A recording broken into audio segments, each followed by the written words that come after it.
We'll have the roll call and then the Pledge of Allegiance. Please call the roll. Hathaway. Present. Palmer. Present. Flintoff. Present. Porto. Absent. Jerome. Absent. Noel. Present. McLaughlin. Present. We have quorum. Great. Just join me in the pledge.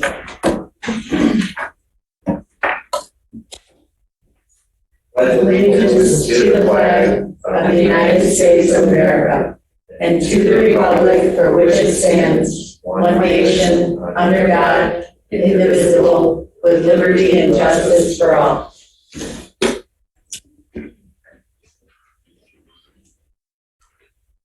So, first item is adoption of the agenda.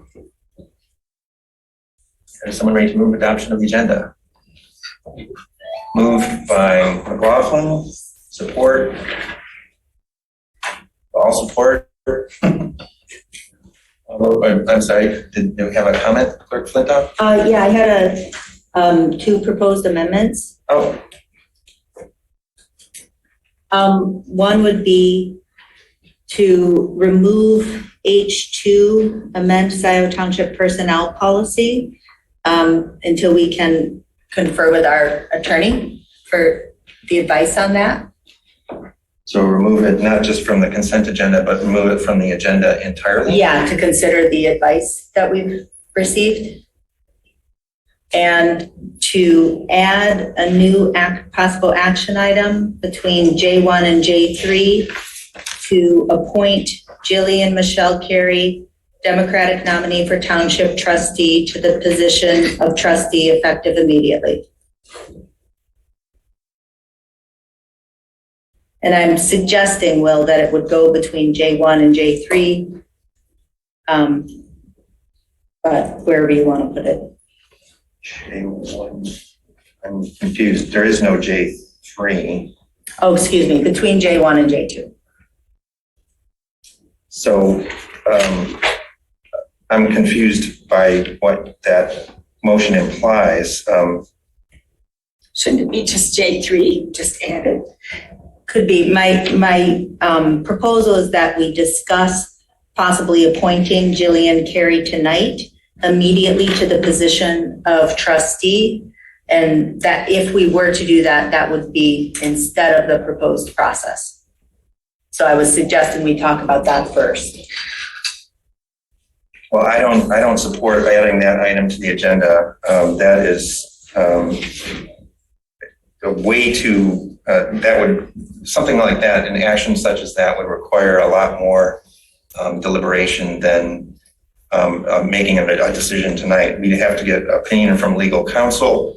I just know. Well, it's, 2,000 people just voted her to be the Democratic nominee. For the November ballot. Correct. So she's in a process. Correct. That process will play out in November. The election law doesn't prohibit this. I've looked into this and I was thinking about it over the weekend, and it seems to me the most democratic little d and big D thing to do at this juncture. It seems. Well, I did check with Mike Homier, and he can address it, but he believes it would be allowable under election law. And I've conferred with the county clerk and read the statute, so it's completely legit.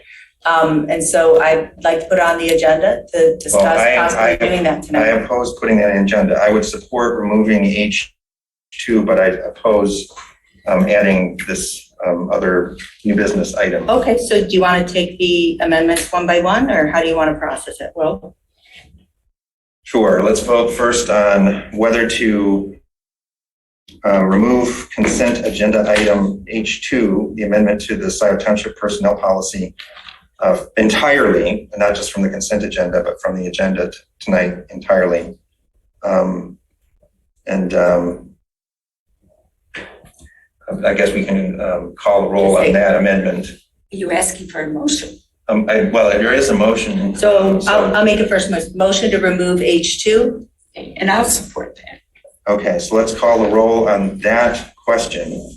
Noel? Yes. McLaughlin? Yes. Hathaway? Yes. Palmer? Yes. Flintoff? Yes. Motion passes. There's a separate motion to add, and you're going to have to describe it again. Sure, absolutely. A motion to appoint Jillian Michelle Carey, Democratic nominee for Township Trustee, to the position of trustee effective immediately. And I supported that. I just wanted to comment, we just got some valuable information Wait. from the voters in Scio. No, you have to put up the sound.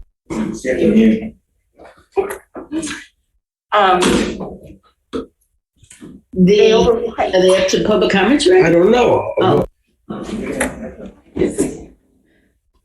Quiet, Marcy. I want to listen to it. They overwhelmingly supported Jillian. And this would be an opportunity for this board to do things differently and acknowledge that you hear the residents, and Jillian is by far a highly qualified candidate. We all know that. And I think it would serve the township well at this time to do this kind of thing. And what we've been told by the county clerk's office and our township attorney is that it is allowable. Absolutely. And I would just say Patrick, you of all people appreciate how much work it is, every single vote, right? And just having administered the election, looking how much people care about each of those votes, how much each candidate works for each of those votes. You know, this is an elected position, trustee, and we're in a position here of, being asked to appoint somebody, which always makes me very uncomfortable because it's not the people, right? So the closest thing we have is, the popular vote. 2,036 people just voted a week ago for Jillian Carey. Jackie resigned as of the 5th. We have an immediate opening. We need more capacity on this board, somebody who can jump in and start. And also I think for the Democratic Party, it makes a lot of sense. Why wouldn't we put our candidate in office here? And again, there will be the general election where the Democratic nominee will face off against the Republican. And then it would be at that point that there would be an opening that this board would fill by appointment that would allow us to have more time to, take applications and interviews. And frankly, Patrick, I think it would be a bit of healing for the community to have you and Jillian work together, which, knowing each of you a bit, I think would do quite well. So I think it's the most democratic thing we could do. It's the best proxy we have to an election. 2,036 votes says it all. If we did so, we could swear her in and she could start tonight.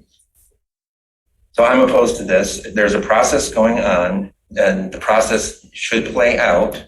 There isn't a process. There is a process. It's called an election, and the candidate who is the Democratic nominee for the November ballot is Jillian Carey, and Jillian Carey should be on the November ballot. She will be. And that should be the point at which the vote decides You're it. confused, Will. Yeah. I'm confused? Yes, Will. How could that possibly happen under the circumstances? No, Will, and that's why I want to talk about it. We can map it out and show you the statute. It's certainly, but that's why I had to think about it for a minute and read a little bit, but it's pretty straightforward. And so I'm opposed to this approach. Okay. So let's call the roll on this, on whether to add this it is agenda item to the agenda. okay. So the motion I've made and That Kathy has seconded. seconded is to appoint Jillian Michelle Carey, Democratic nominee for trustee, to the position of trustee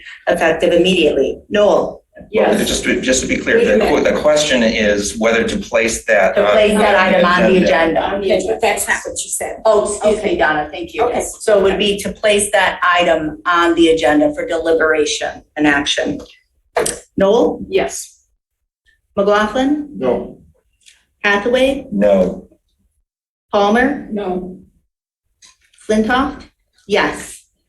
Motion fails 2 to 3. So back to the main motion to approve the agenda, moved by McLaughlin, support by Hathaway. Please call the roll.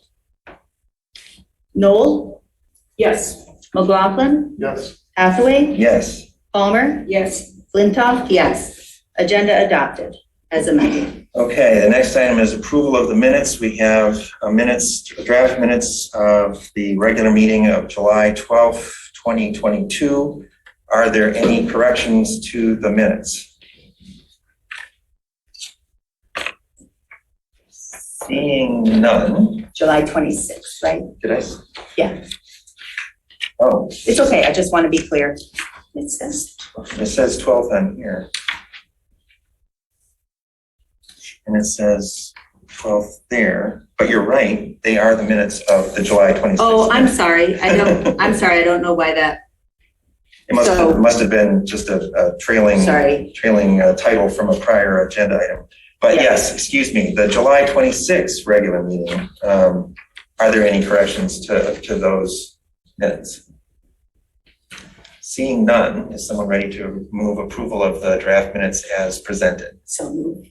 Moved by Palmer, support by McLaughlin. Please call the roll. Noel, Yes. McLaughlin, Yes. Hathaway, Yes. Palmer, Yes. Flintoff? Yes? It happens sometimes. Motion passes 5-0. All right, that brings us to communications to the Board of Trustees. Any comment on these, or shall we just move on?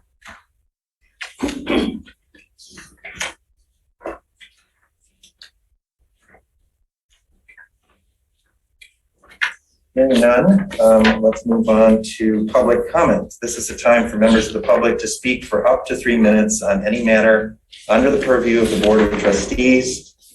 Each speaker has 3 minutes. We are lacking our usual timekeeper. So unless Jim Murray wants to keep time from home. Let's see here.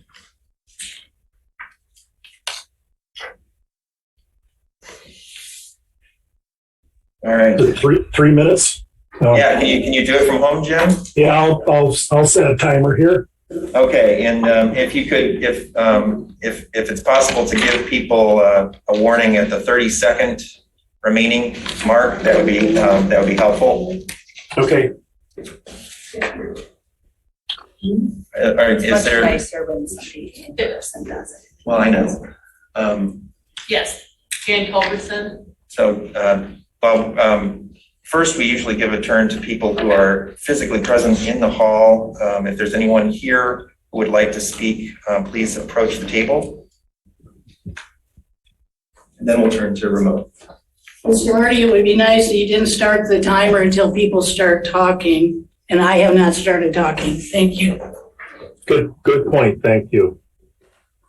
Hi, Kathleen Brandt, Scio, resident. I just want to do a follow-on to, are we showing this on the screen? To the conversation about the election. Yeah, I know you can't see it very well, but this is an image of Scio Township and all the precincts. And it shows that Jillian Carey won all of the precincts in Scio Township.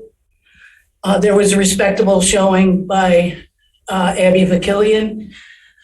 But this is a clear mandate from the people of what they want going forward on the board.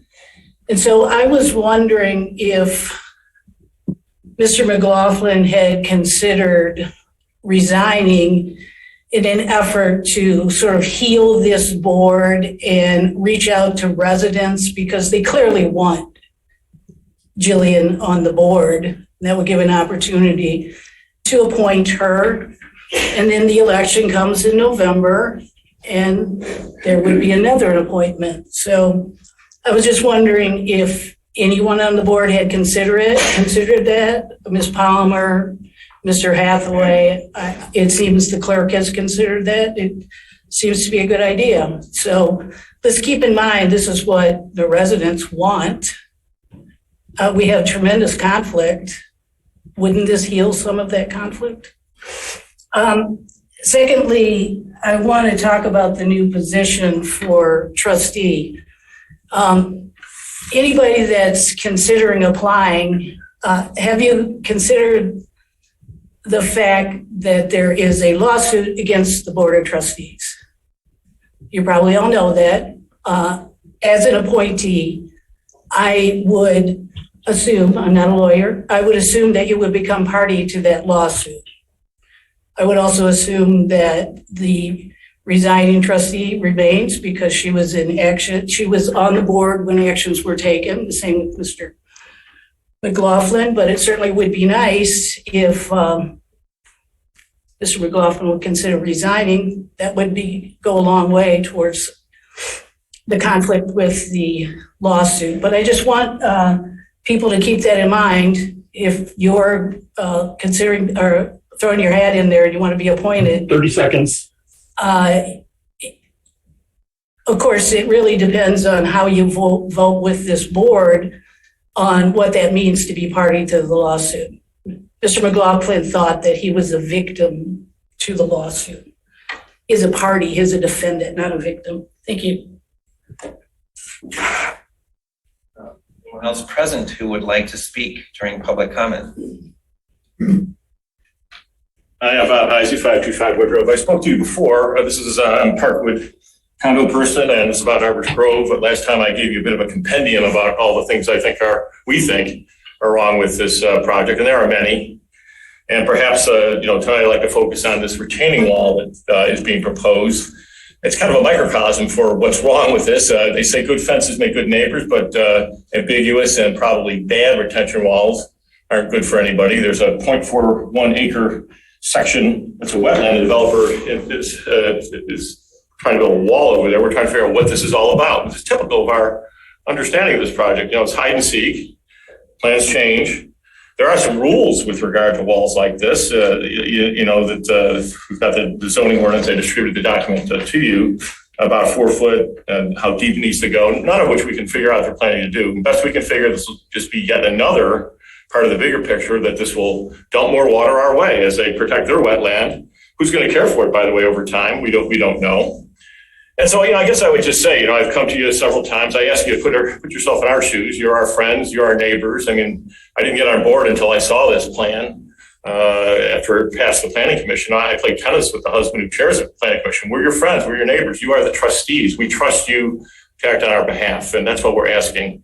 No one's ever said that we're NIMBYs. We believe something should go there, something that fits the master plan, something that fits the aesthetics, which I think you have adhered to for much of the town.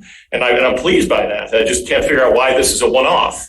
I mean, $300 for some more trees someplace else is cold comfort to our area, a wetland that's going to rip out 71% of the trees and send all the water our way. So we ask that you consider that. Put yourself in our shoes. Maybe, not in my backyard. That's not us. But we also don't want to see the rest of the town consider. So what? It's not my backyard. So just put yourself in our shoes. We think this project is wrong from the get-go, and I think this wall is just yet another example. When you hone in on it, you try to figure out what's this all about. You can't put your finger on it. Why did this thing get bigger and bigger? Why is it so big? Why are they cramming so many units in there? What's this all about? I feel like I'm missing something. I'm a detail-focused person, and this wall is just another example. And there are many, many elements, many of which I think in isolation ought to be sufficient to give you, our trustees, a pause. There are many elements here that are wrong. 30 seconds. For example. So I'm going to cede the last 20 seconds, and I hope you enjoy it. Thank you. Anyone else present here in the meeting hall who would like to speak? How you guys doing? I'm Jamie Windler, 7925 South Church Road. Good to be a regular here.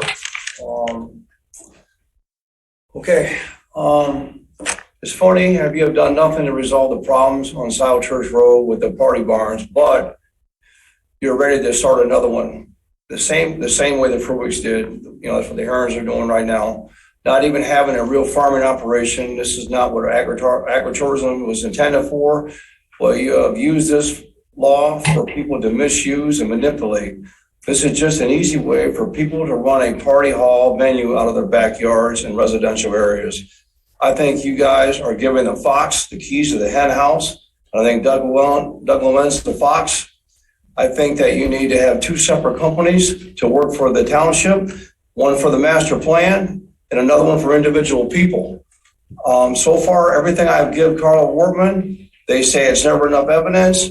When someone gets hurt, I'm going to send them to Will, and I'm going to send them to Doug, because I sent them pictures before of it. I'm going to start giving them to Will, and maybe I can, if you guys want them, I can give them to you, because Carl,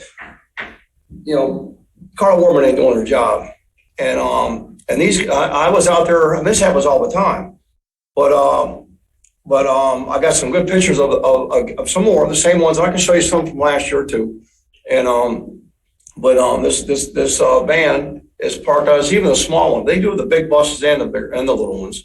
And he's parked out there for probably a half hour. I had to go get my camera. I was out riding my bike, so I got to get my camera, come back, and I just waited. It wasn't a real busy day, but and my camera was working. It was doing portraits, so I already got a few shots. But there's quite a few cars. They were coming this way, and they're going westbound, and they can't see. And they already had an accident already because they changed the signage in front of my front yard. These people caution trackers. I told you got that before. And so now they have another, instead of having my yield sign for my tractors, now they got a yield sign for another no passing sign.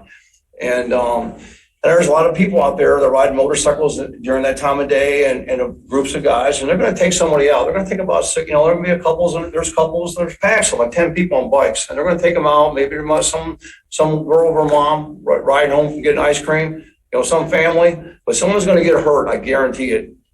And this is the known 30 part, seconds. and nothing gets done. Thank you. Is there anyone else present who would like to speak during public comment? Seeing none, remote participants? Jan Culbertson. Go ahead, Jan. Good evening, everyone. I'm here as Planning Commission Chair to support our nomination of Jeff Heumann to join the Planning Commission. And I just wanted to say that Jeff has expressed a keen interest, and I will can't turn on my camera. Anyway, has expressed a real keen interest in working hard and being part of the Planning Commission. He has community leadership and kind of board experience through his participation with Great Oaks. We're down to now with Jacqueline Porto's resignation to 5 Planning Commission members, and that is the minimum by our bylaws. We have 5 to 9. And we are missing some key liaisons with the trustees and the DDA. So I want to thank, first of all, Jeff for stepping up, and thank the co-housing group, because this all came about because there were 3 contacts that stepped up to the environmental task force in the co-housing groups to distribute the survey that we have. And also, I kind of tagged on, we are looking for someone who is interested in serving on the Planning Commission. So thank you to those key contacts. I also wanted to thank Bob Hyde. He is our Planning Commission Vice Chair, and he is stepping up to until we have a trustee appointed to the Planning Commission to be our liaison with ongoing reports.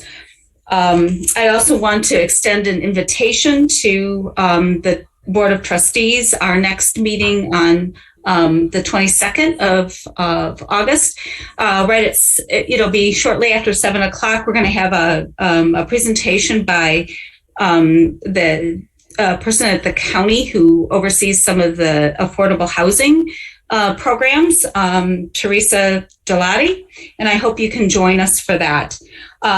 And then as some other business, I want to really thank Steve Ozaki for being the project manager 30 and seconds. Will for working on the Eagle grant. It's complete. I'm working on the final report right now. And Chief Hood, we've got the RFP out. Yay! For the solar on the fire station. So thank you so much. Thank you. Bill Dottie.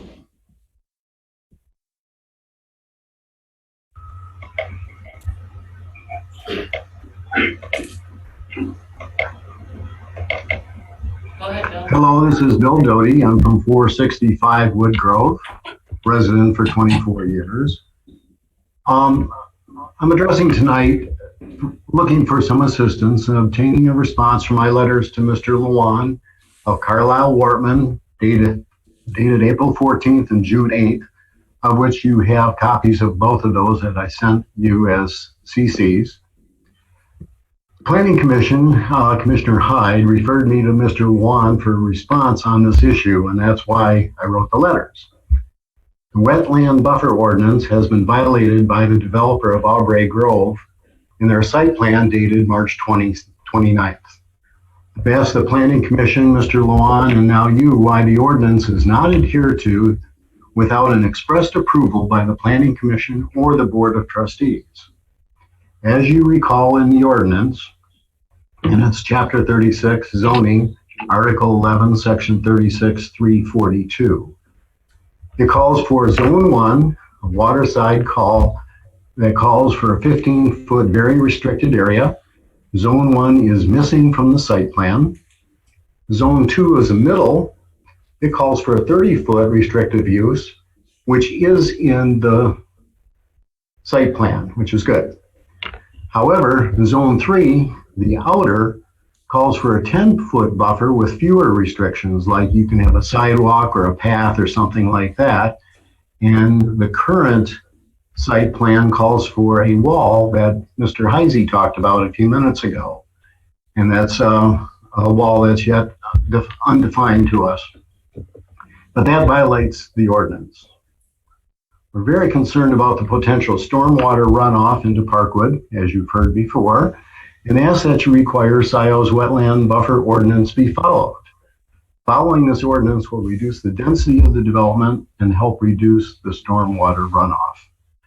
I would appreciate some action on this, as obviously there has been no response over the last couple of months. Thank you very much. Okay, Jonathan Greenberg. Thank you for the opportunity to address the board. I will lower my hand, and I just wanted to make mention of the resounding win and defeat for the preliminary August 2nd election, in which Jillian Carey was soundly defeated her opponent. In that, I would also like to point out that in the past, some of the members of this board have used this idea of a silent majority. They have invoked this every time they wanted to do something that residents found unpopular or distasteful. So the fact that they would label folks like myself rabble-rousers or whatever for raising objection to their actions to minimize our points and our concerns, this election result goes to show all of you that this idea of a silent majority was inaccurate. It was an uninformed majority who remained silent. A small group of people didn't like that, got together, worked together as a community, built a community, and is now challenging the very behavior, the gaslighting, the lack of transparency, the game playing with the agenda, the manipulation, the rudeness in the parking lot, the misogyny, all of the things that we've seen. And I'm just talking about the supervisor at this point. There's plenty of other bad behaviors that have been justified based on the silent majority. you are not a majority in this township. The majority was uninformed and slowly being informed. And what they see, they don't like. And that is why we've seen this election result. See you in November. There are no other hands raised. In that case, Hold on, Rob Pattinson just raised. Go ahead, Rob. Thank you. Rob Pattinson, Scio Township. I would like to highlight for the board tonight that at the Planning Commission last night, they approved the Heron event barn, and with many conditions, but it also highlights the fact that Scio Township does not have an enforceable ordinance worked out with the sheriff so that a sheriff's deputy can respond to deal with the uncooperative party barns in Scio Township, and there is nothing on the system that can force those businesses into compliance. I would also like to point out that the current party barns in Scio Township are outside of the state mandated agritourism law, that they're not farms. They do not get 50% of their revenue from the farm, and they are in their campaign contributions to Patrick McLaughlin, they identify themselves as event planners and not farmers, and that they've given themselves away. And I highly suggest that you treat this as an emergency situation and finally help the residents who are exhausted on Scio Township get some resolution. I would also like to point out that Amy Sell wrote you a letter advising you to hire a firm to help with the finance department. That was the highest priority given in his 15-page final report from David Rowley. The clerk and the treasurer enacted emergency powers to get some help with that project. That was sabotaged by the supervisor. You've burned your bridges with Woodhill, so they won't work with Scio Township anymore. And now you have the person who you have hired to advising you to get some financial help from another firm because of your problems hiring an individual. I hope you treat that situation as an emergency, and we finally, after a year and a half, can get some help in the finance department. Thank you.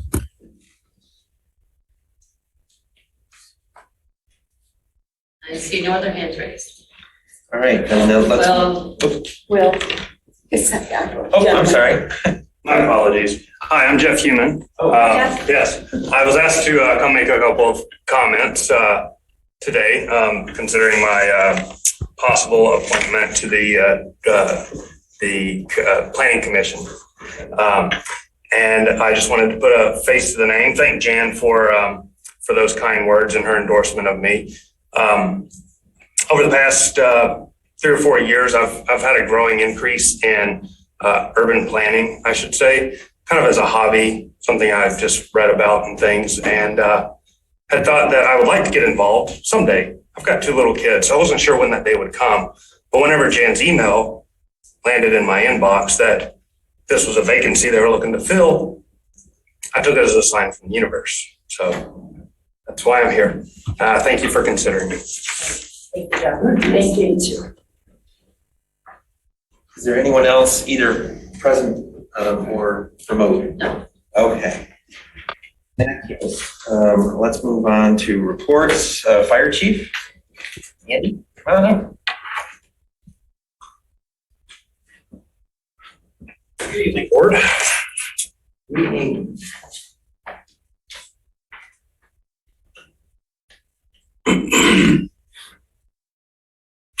All right, 2 months behind, so I've got 2 months worth of reports here for you. June and July. June responded to 132 incidents, July 116. Majority of those, like usual, were in Scio Township. And here's a breakdown chart. This Incident category chart will follow below with percentages increase. We requested mutual aid 9 times and responded outside the community 4 times to assist other departments. Significant incidents, June 6th, we assisted Chelsea on a structure fire on South Lima Center Road. June 16th, we responded to a structure fire call on East Pineview. Homeowner was alerted by a smoke detector when it went off. They had a treadmill malfunction in their basement, started the unit on fire and filled the house full of smoke. No real damage to the home, but we did have to extinguish the treadmill and remove the smoke from the building for them. On June 19th, we responded to an outside fire near the pool in Scio Farms mobile home community.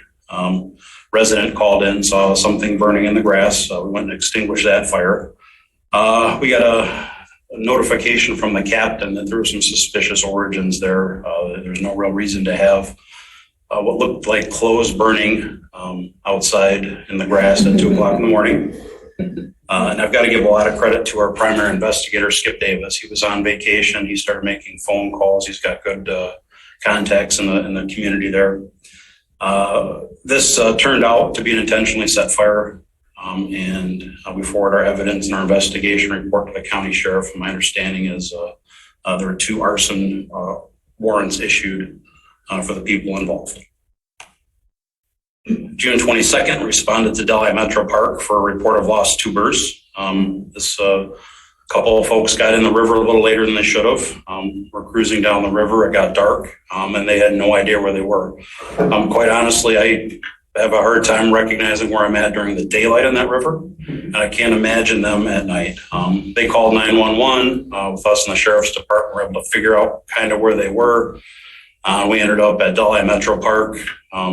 We had just a couple people in the water. Sheriff's department on the shore. They came around the corner. We told them to stand up and walk out of the water. July 6th, we responded to an appliance fire in a home on Baker. Very limited damage to the home, mainly to the appliance. Back to the river, July 20th, 7 a.m. We responded to a person calling for help in the Dexter Heron Metro Park. Our folks arrived and we found somebody who was under one of the bridges. He was in his bathing suit, and reminded it's 7 a.m. With his dog. He got separated from his party the night before, didn't know where he was, and him and his dog spent the night in the tube on the riverbank. We took him, got him up from the area and out to an ambulance. It could have been a lot worse. Fortunately, it was warm that night. Hypothermia is a risk, being wet, and along with no shelter. Let's see, another appliance fire, Glacier Lake Court. Fire was extinguished by the homeowner. We removed the appliance from the building, ventilated the smoke out, and then we investigated 2 fires, the intentionally set fire in Scio Farms and the appliance fire on Glacier Lake Court. Response time data. From when we get the alarm to when we arrive, 7 minutes and 31 seconds. That should be at 90%. The time we make that under 6 minutes. Right now we're at 40%. Are we getting any better, or is that just not possible currently? Ballpark average. It goes back to we've got a lot of calls in a certain area that's a longer distance from our fire station.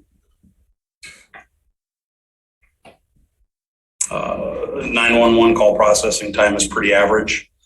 That hasn't changed much. And I still see them getting our priority calls out, our heart attacks, our fires. They get those out pretty quickly.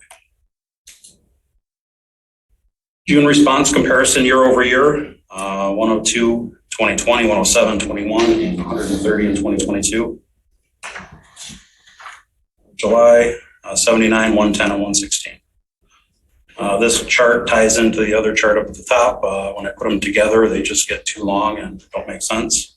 So we could just look at percentage year over year. We're up about 27%. I'm ballparking us somewhere between 14 and 1,500 responses this year when the year finishes up.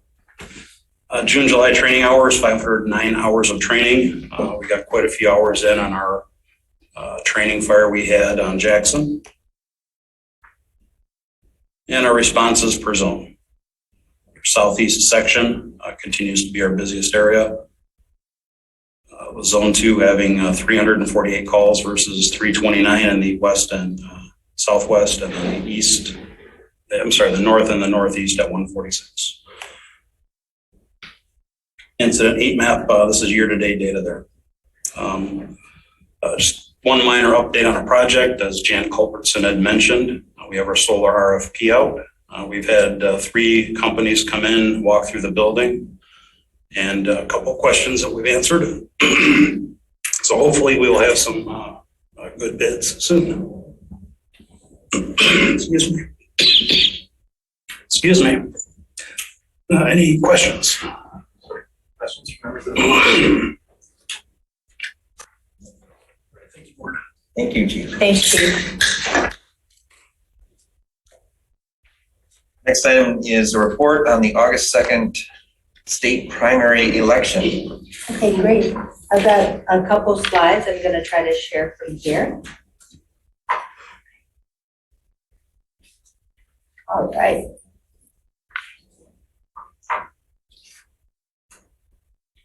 I just wanted to give a brief overview about how the state primary election went. It's been 2 years since we had an election here, so we had to brush off some of the rust.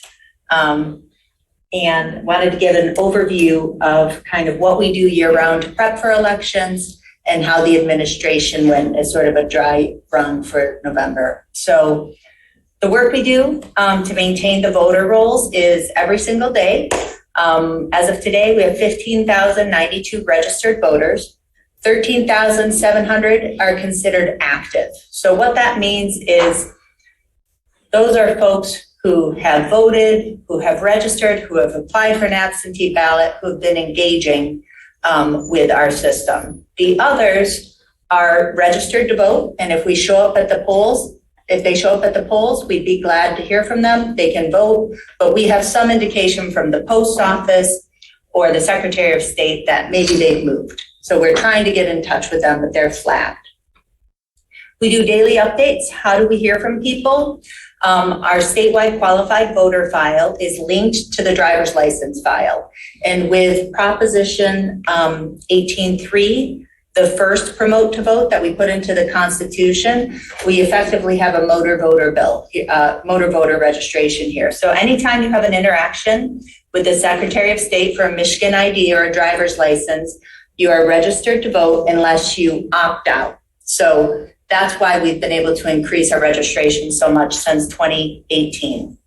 All 1,100 clerks are linked up via qualified voter files, so we're able to communicate with each other. I encourage anybody who gets misdirected election mail to your residence to return to sender the old-fashioned way through the post office. That allows us to update our records. We have a lot of direct communication from voters that maybe they've moved or have had a change.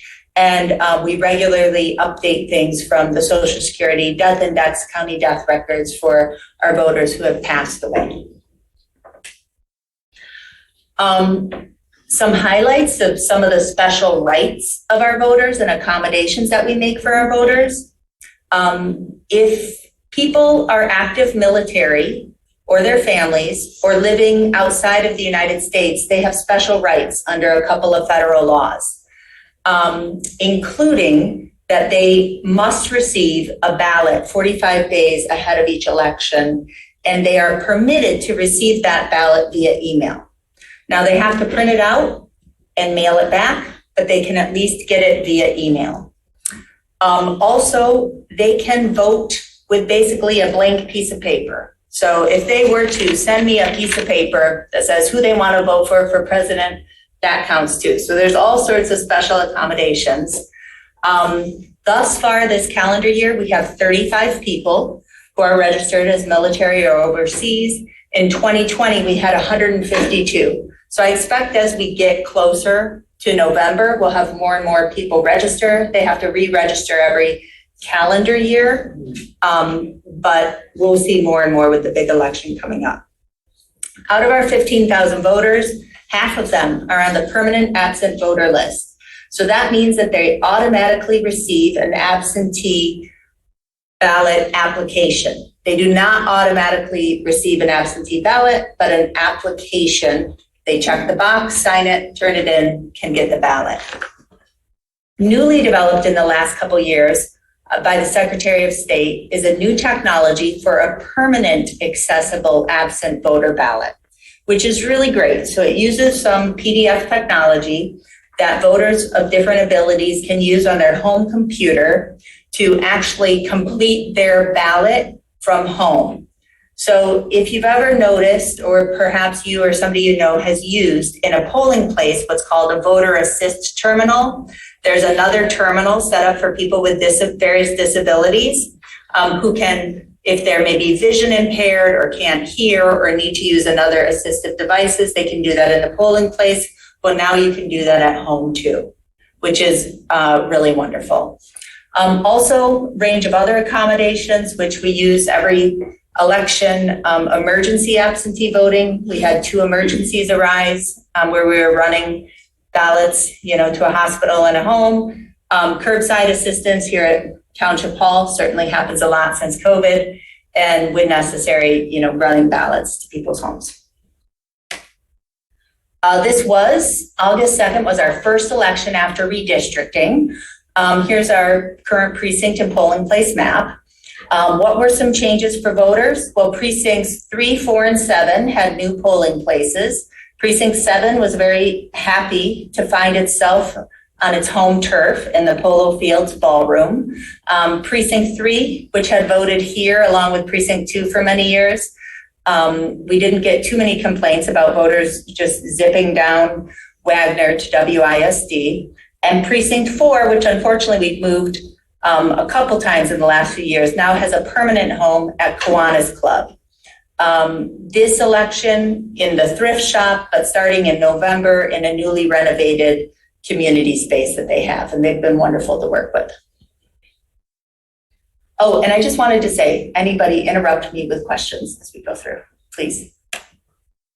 So the turnout on August 2nd, pretty typical of a state primary, 36% turnout, that's 5,418. As a point of comparison, we had 39% in the last state gubernatorial primary in August 2018. So a little bit lower, but it was at that time that we had a competitive Democratic primary for governor in 2018. So that's why the turnout was slightly higher, despite that the reforms happened a couple months after that.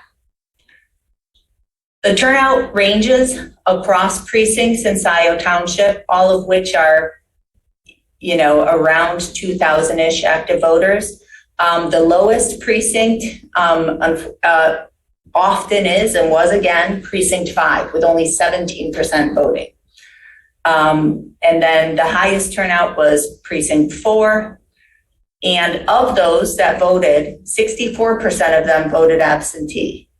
So back during November 2020, it was nearly 80% voted absentee. Some people are returning to the polls now since COVID is not as big of a threat. But still, the majority of our voters vote absentee. So what went well? We had about 75 election inspectors. They did great. Some experienced, some new ones. They were graceful under pressure, kept themselves entertained when some of them were bored, and always knowledgeable and dedicated. We did a great job of training and preparation, and township-wide team worked really well together. Our utilities team, has about a 3-day project of delivering and picking up all the equipment. Front desk, Christy and Fran, nonstop. Way to go, Christy.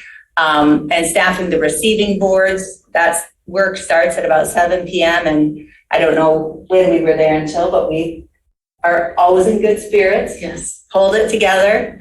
And also Steve and Rebecca for other work. So thank you to everybody at Township Hall for your work on Election Day. What are we going to do differently for November 8th? Recruit more election inspectors, a little heavy in some precincts and a little too light in other precincts. In particular, I'm going to make a push, and I'll announce again, I would ask any inspectors who are Republicans to please apply to work at the polls are in an AV counting board. Election law requires that we have two differing parties and a good balance. I wouldn't say we have a good balance. We, for many years, have not had enough Republicans, and since 2016 have been losing Republican election inspectors. The reason why we have to have a balance is under the law, there's certain tasks that need to be completed by inspectors of differing major political parties, such as assisting a voter, duplicating ballots, things like that. We're going to refine the training on the opening and the closing of the polls. That's the most stressful part of the work. Need to debrief a couple technical issues that we had with the vendor in the county. Some of the ballot paper was not, the print job was not good, and a couple of the ballots were not scanning properly here in precinct 2. I don't know why, but some of the printing from PSI did not come out as crisp as all the other ballots. You all probably heard that, some of the modems did not transmit results at the end of the night. That is not a big deal. Ultimately, I know everybody wants results immediately. These modems, the more secure they get, the less reliably they transmit at the end of the night. So it is I can't explain the technology of that, but that's my layman's understanding. And so I always take the results down to the county that night. So that's kind of a bonus to have the modemed results instantly as each machine shuts down, but it's not a requirement of the law. And with the turnout in November, I expect that we're going to have many more last minute and same day registrations, especially younger people tend to register later. And so those 14 days prior, we're going to need to staff up the office a bit more. The operations are going to be similar. We'll have clerk's assistants, Mary, Cheryl, Sherry Sabah, Maya Nathwani, Nutan Nathwani, wonderful assistants. We'll have some of them working prior to election day too, since so much of the work is processing absentee ballots before election day. The county elections training, again, paired with specialized township chair trainings for the ABCBs and the precincts. We'll continue to have both weekends prior. I'm very proud that we have as much weekend accessibility as we do. We'll again have 8 AV counting boards and 8 polling places. That basically means you have 16 teams counting, 2 team receiving boards, and continue to do cross-agency security planning and info sharing. So our sheriff is a great support around election day, as is the state. We have a live chat room where we know if there's any issues going on. I wanted to take the opportunity to let people know one of the 2 major initiatives that will be on the ballot this November, in addition to reproductive freedom, is Promote the Vote. And I'm a big supporter of both of these, but the Promote the Vote kind of part 2 is really important because it would make several changes to the Michigan Constitution to strengthen the right to vote and to make it even easier to vote. The first one is to recognize the fundamental right to vote without harassing conduct. You may think you already had that. We kind of do. And also with the gun laws and other laws around freedom of speech, but really around guns, that's really what this is about. Guns are allowed in polling places, are allowed everywhere. And so, to strengthen everybody's freedom from harassment is incredibly important. It would require that military or overseas ballots be counted if they're postmarked by election day, not just received by 8 p.m. And that doesn't affect too many. And in all honesty, we don't get many ballots late. We get a handful domestically or internationally. Provide more flexibility with photo ID, and will allow people to request an absentee ballot by mail for all future elections. That's key. Right now, you have to request an absentee ballot for each election. So this will be just requesting for future elections. So bring us more in line with other states who have more kind of mail-in voting universally. It'll also reduce some of the administrative work of the clerk's office. It'll make some changes to how we track absentee ballot, require secure drop boxes. Right now, that's just optional that we have drop boxes. It would now require drop boxes. It would require that election audits be conducted basically only by the state or county election officials. No, who are they, data ninjas or somebody in Arizona? Cyber ninjas. Thank you, cyber ninjas. So no, companies or self-organized militias conducting election audits, thank God. And it would require 9 days of in-person early voting. Now, effectively, here and in other accessible clerk's offices, you practically have that, right? The clerk's office is open, but this would require being open and really running the clerk's office or meeting hall or one of these spaces as a polling place for 9 days. So that would be a big operational shift. And then requiring that canvassing boards certify the election results only on the official records of those votes cast, which I believe in almost all circumstances is how they do it, but there must be some exception there. So a really important item on the ballot, and I'll stop sharing here and open it up to any questions people have about the August 2nd election specifically or elections administration generally here in Scio. Are there any questions from members of the board? Well, I'll make a comment. Thank you, Donna. You did a great job. Thanks, I know how Kathy. stressful it is. I know you do. And it went smoothly. You did a great job. We Thanks, should all Kathy. be proud. Great. Thank you, Kathy. And there was a compliment from over here as well. Thank you, Donna. Treasurer Palmer. She heard me. Yeah, I did. That's fine. I think we're all proud of Scio Township's ability to hold a free and fair election without problem, really. Yeah. I mean, even the delay, I mean, you guys just carried the modems all the way to, or no, not the modems, the Flash drive. Yeah, Flash flash drives, drives, the flash drive. which is protocol anyways. And there's actually talk that the state may even do away with the modems because they're so unreliable. So we'll wait and see what they say. But Congratulations. yeah, no, thank you, everybody. well, let's move on then to the other reports, the regular reports, if we may. Administrator Murdy, are you ready to give a report? Sure. Excuse me. I just want to share everybody else's comments and congratulate Clerk Flintoff for a very well-run election.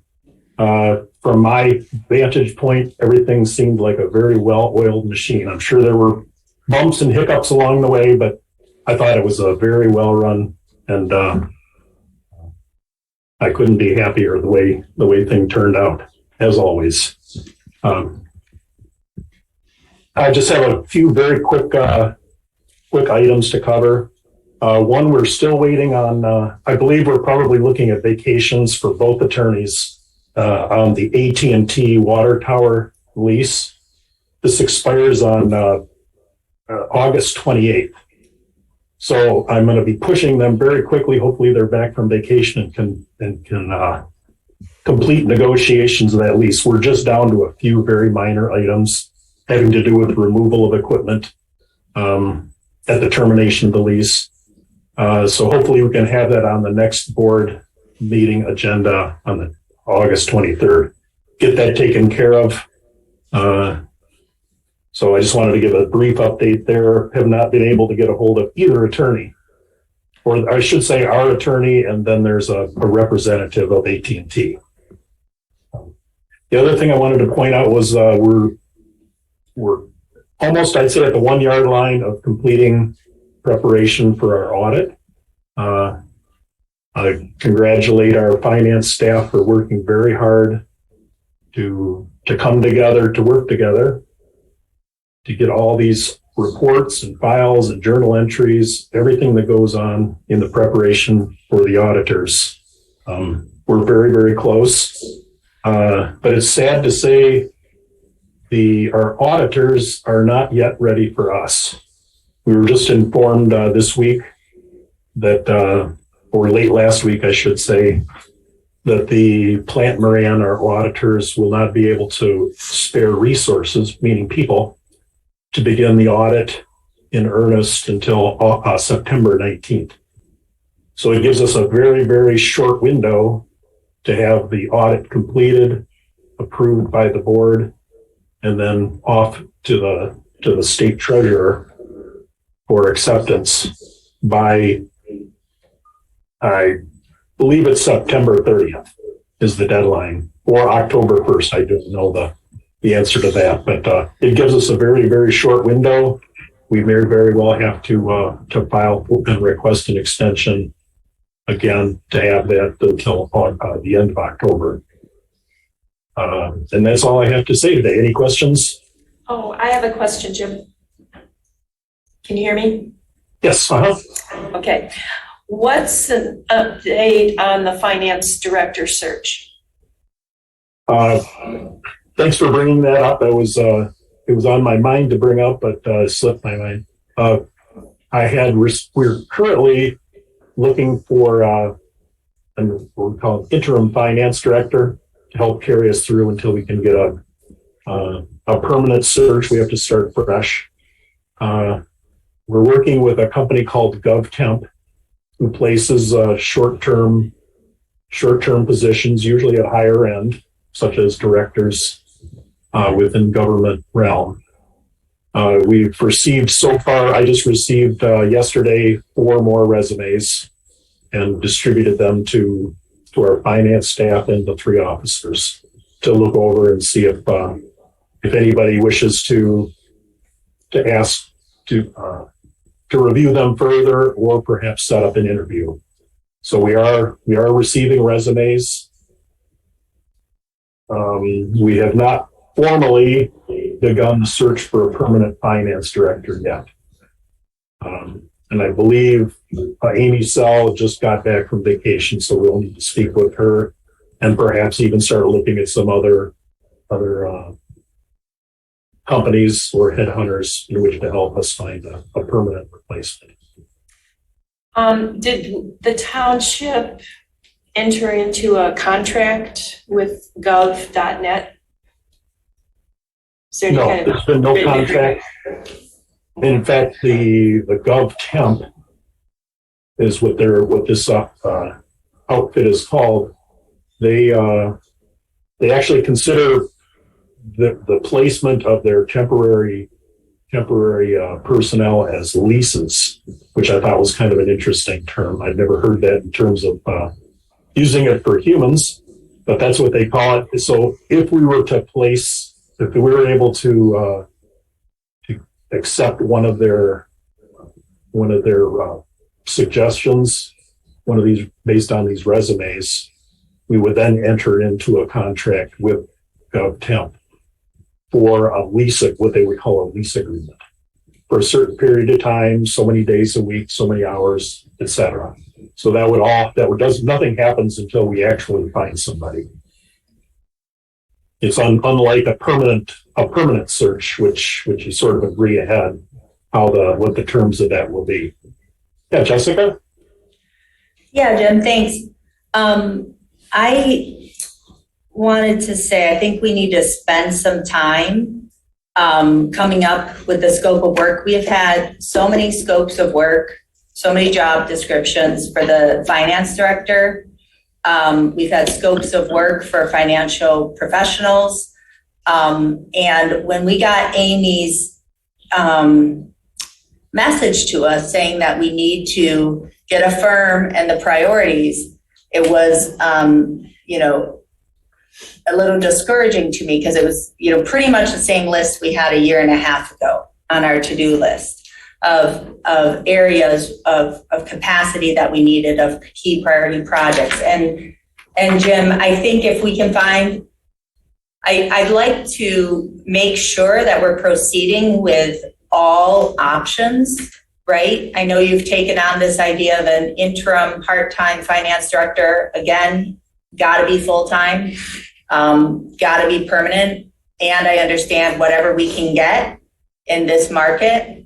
But I think that we really need to pull together a scope of work for a firm or an individual, or if an individual wants to subcontract with a junior accountant, pull together a team for us. But I really think we need to come together with a one-page scope of work for what we need and just put it out to bid and make it easy. We are not a competitive client. We have burned some bridges. We are small. There's a lot of demand. And so I think we really need to work together, and I'd be happy to put the first draft of that, but I really think this board needs to put all the options on the table since it's been so difficult to secure somebody or somebodies. So Jim, what are your thoughts about working with me on a scope and posting it, whether it be a company or a collection of individuals or an individual? At this point, I'm gonna see through the process that we're looking at with GovTem. I'm not saying that what your idea isn't a good one, but I first want to see through this option, and then we can begin talking about some of the other possibilities. Are there other things that you would like to report on, or can we move on with the reports? No, that's all I had. All right, the clerk's report. Sure. One more small update on elections. August 16th is the due date for all local governments to finalize proposals to be presented at on the November 8th ballot. We've already submitted our open space one, but by August 16th, we'll see what else is competing on the ballot for folks. There's always an unofficial list on the county elections website. Update 2 on meetings. I worked with Doug Luan and John Culbertson to discuss and clarify the role of what we've long called the Zoning Ordinance Amendment Committee. Thanks to a couple residents for bringing a potential OMA concern to everyone's attention. We talked through the history of it, and I've come to the conclusion that the committee is really a misnomer. It's really not a committee. It was partially my understanding that I elevated it to the point of prominence it had on the website with meeting dates and everything. It hadn't met in, I think, 1.5 years or 2. And when it had its first meeting, they were caught a little unequipped to have it be public, and there wasn't a shared understanding there. So I have confirmed this committee has never been formally established by the Planning Commission in any way, shape, or form. It's 2 or 3 members that meet to advise Doug on drafts that Doug produces of revisions to the ordinance. No decisions are made, another criterion. And I confirmed that every draft that Doug does is redlined, preserved, marked, and presented to the Planning Commission, where it's then deliberated on and eventually acted on after a public hearing. So in our analysis, it's not subject to OMA. And to that end, we developed some explanatory language that I'm going to put on the website to kind of share with the public so that everybody has clear information about why this committee is no more. And certainly I asked them to give regular updates on if Doug is meeting with people. Right now, they have a short list of ordinances that they want to start reviewing one by one, and they're going to start bringing those to the Planning Commission where they'll be deliberated on. Another update on finance and records. I shared out a good webinar with to my colleagues on internal controls by Michigan Treasury and MSU Extension. Highlight some of the statutorily required policies we don't have, some of the practical tips for shoring up internal controls.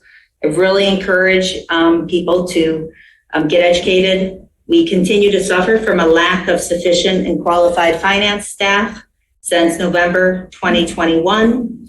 And this board has refused multiple times since last summer to authorize long-term, urgent, emergency, qualified finance staff or consultants throughout the year.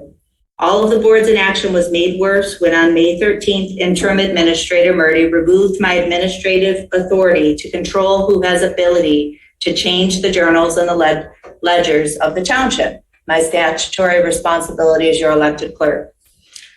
Jim Murdy says he was working at the board's direction despite no such public direction and despite countervailing opinions from multiple township attorneys confirming that I as clerk have responsibility to maintain the integrity of the journals and ledgers of the township and determining who should have access to modify those records. I'm the custodian of these records. Control and custody go hand in hand. This board and its administrator have not yet fully returned custody and control of the journals and ledgers, only partially so. Currently, these records are unprotected from manipulation. I do my best to continually audit what has been modified, but currently I don't have the proper administrative authority to tell you for sure that these journals and ledgers are correct. Access can be changed without my knowledge. Now been 88 days since these public records have been willfully carried away from my custody. So I again, here now, give proper command to this board as a whole, Administrator Murdy, and each of you individually, Supervisor Hathaway, Treasurer Palmer, Trustee McLaughlin, Trustee Knoll, Trustee Jerome, and former Trustee Porto. I demand that you deliver up to me these public records, the journals and ledgers of the township as defined by MCL 41.65 to my custody immediately. I implore this board to begin to uphold this law. That's it. Okay, the treasurer's report. I have presented to each of you I call it, what shows all the investments, all the different accounts that we have the monies in. And I want to emphasize that this is all cash.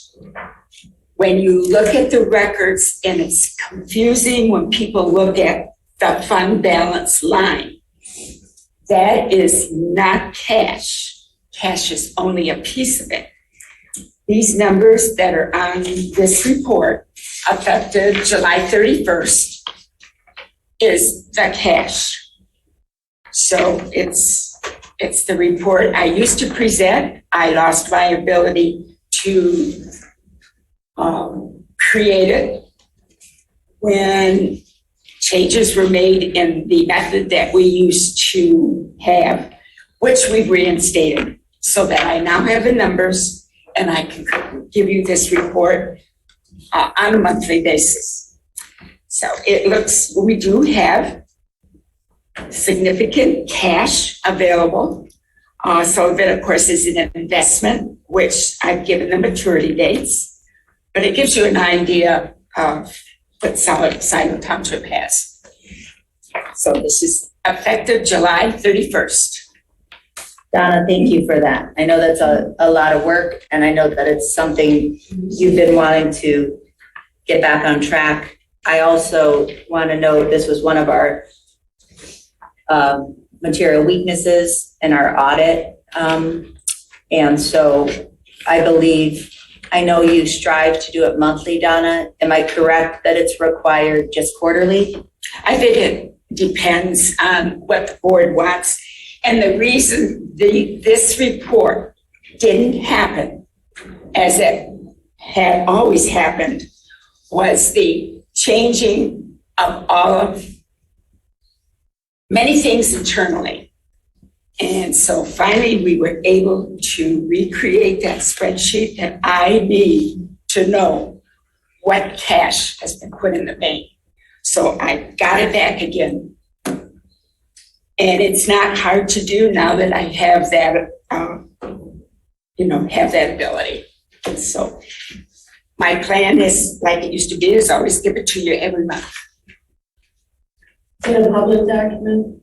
Yes, I do have a couple of extra copies with me. I can make more.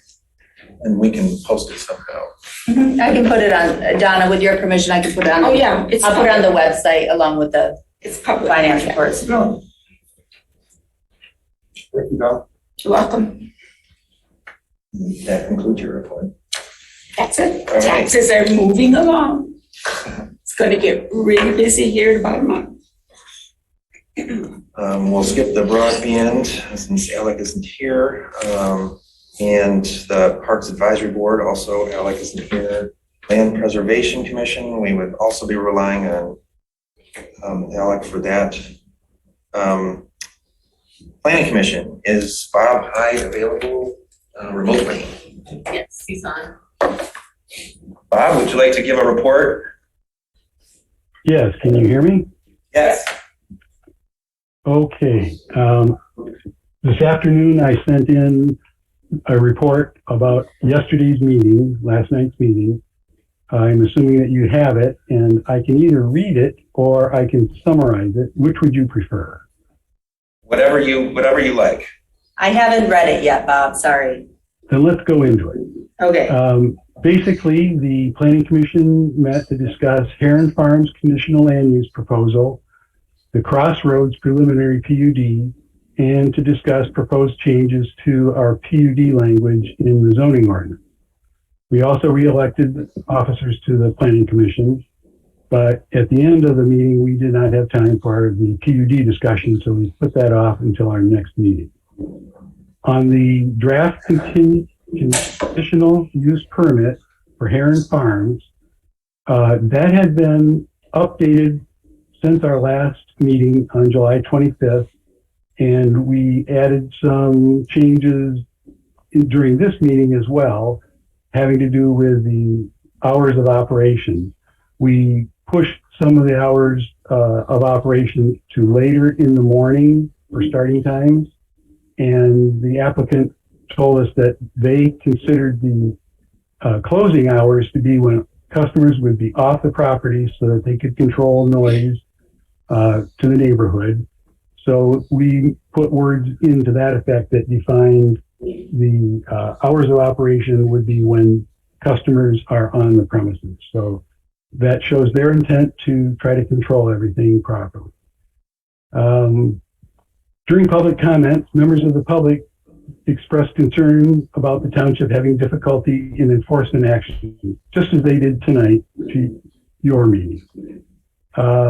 We will, as part of our approval, we are recommending that the Board of Trustees consider establishing some sort of periodic compliance check at the farm. Perhaps you would task our compliance officer to pull records. As part of the permit, Heron Farms will be required to keep records of the noise levels at the property line, the number of customers present, etc. And if they don't have the records available, that is also a violation of the permit. So that would be something to take note if we go out there regularly and they're not available. So they also will not be able to go into operation until after their first harvest of grapes, since this is a farm operation.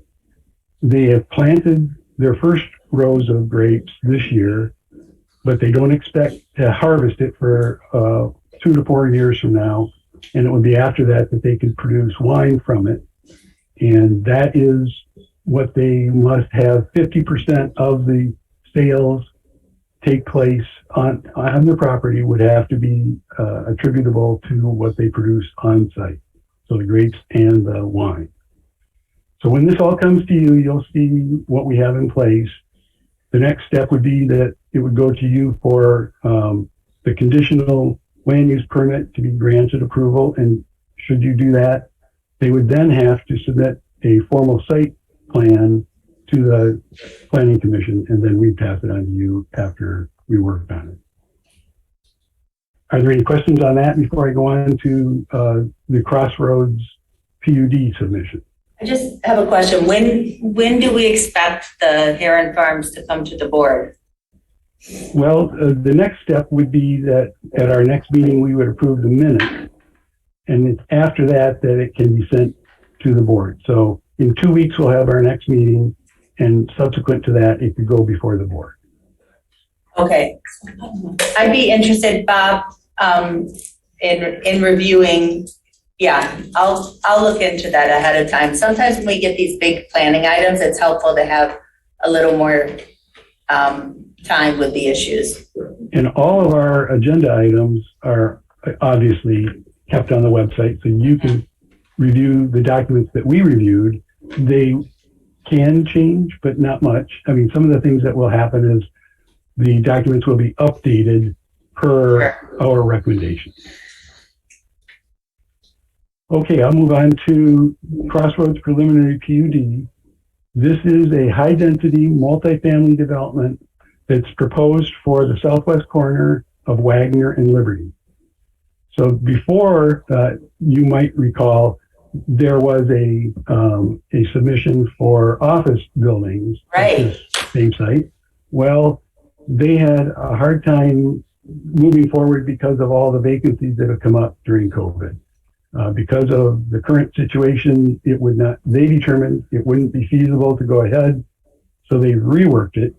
And this is about as high density as you will ever see in the township. It caused some consternation to some of the commission members, the density level. So you should take a look at that and see if you have some of the concerns we did. We eventually approved it. So I'll just leave it at that on that.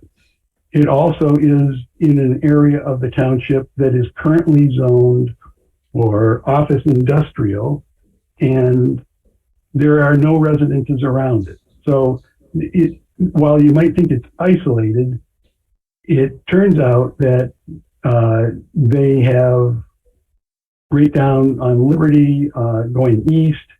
They have parks along Liberty. There's Kroger within 1.5 miles. So they have shopping and they have activity areas. Going north, of course, they could meet up with the zebra border-to-border trail, and they also can get to Meyer, which is about 2 miles north. And going west, there's Scio Woods Preserve that you can get to through the 242 entrance, the parking lot entrance off of 242, the church. And going south, we now have the Rents Farm. There'll also be right south of us is the proposed site, or one of the site possibilities for a second fire station, and that would abut them right to the south. And on the other side of that is the Rents Farm, where, as you have heard, I believe you've heard, there is a Project Grow is proposing to put in a community gardens that they're willing to include the township participation. We have to work that out, what that would be, and then we'll make recommendations through the Planning Commission to the Board of Trustees. So we'll see how that all works out, but that's part of the Environmental Sustainability Task Force reach out to see what's available for us to do gardening and also composting. They want to set up a compost site there too. And then right across from the Rents Farm, due east, is the Intermediate School District building, and their grounds where they have playgrounds and equipment. And they have reached out through Chairperson Culberson to let us know that they'd like to open up their park land to the residents of the township, to all really. And also they would like to tie into, as a result of doing that, they'd like to tie into our pathway system. They'd like to talk about getting first into the subdivision directly to the north of that, and then for some reason that's escaping me, so I apologize. But through that, they could get to Liberty Road and the pathway that is being generated between Ann Arbor and the township also. So there's some tie-ins for activities, there's tie-ins for businesses, grocery shopping. So this will not be as isolated as some of us feared. With that all said, they have proposed many public benefits, and the planning commission has asked for more. And I'm sure when it comes before the board, you may also consider what you might want to do. I do want to say that they have heard about the TAP meeting that is this Wednesday, because we asked our representative, Chris Chang, to he has volunteered to bring it up to TAP about these pathways that perhaps could be tied into this development, going north and going east and south. And so he's going to have them discuss it. So they are going to send a representative to the meeting to take part in that. They'd like to know what this is all about. So that we're all working together. This will come before the Board of Trustees also about the same time frame, where we have to approve the minutes, and then it'll come before the board. So any questions about that? This is a big development. You're going to want to look into this early. There's some high-rise buildings. This is multifamily. They focus the views of internally to the center of this, where they're going to have open space. They're going to have water infiltration take place in this open space. So the grounds will be used as an infiltration media. They'll have a small clubhouse or community building that'll have an outdoor pool in it. We don't have much detail about what the building will have to offer the residents, but that's what they're designing it for. We'll get that in the next phase. So that's what I want to say tonight. Thanks, Bob. Oh, I see a question. Yeah, Bob, this report is outstanding, by the way. So all of what it's a lot of ideas you just shared. It sounds like a lot of them we could do without a development project there. And I'm certainly not, I'm supportive of higher density housing along where we have water and sewer, which is that location. Living on Wagner, I see how that would be an appropriate place for housing. The big thing that sticks out to me, though, is that asphalt plant across the street. It stinks. So I would not want to live across the street from there. So I want to know about air quality. I thought about that with the offices. I thought, well, they're just working there during the day, but having families sleep there. So I'd like to know about air quality and stinkiness. I can offer you a little bit of information, and we need to learn more. Yeah. And again, this was a concern. I think it should be. Yeah, we brought up with them about the air quality. It's periodic. It isn't continuous. And there's, as Jan Culberson pointed out to the township after she reached out to find out more about this, the cement plant that is, associated with, but separate from that paving plant. Yeah. It generates dust because of the traffic in and out of the trucks. Right. So what is recommended is that we put in, this is by the county, that we put in air quality monitoring devices. And so we talked to the developer about this and put it as part of the stipulations for approval that they install this. They're just small devices. But what will happen is that this will monitor the situation. It will if there's any excessive level, it will trigger action on the county's part to require additional procedures and equipment for the site to control this. So there are things that we can do to monitor and mitigate.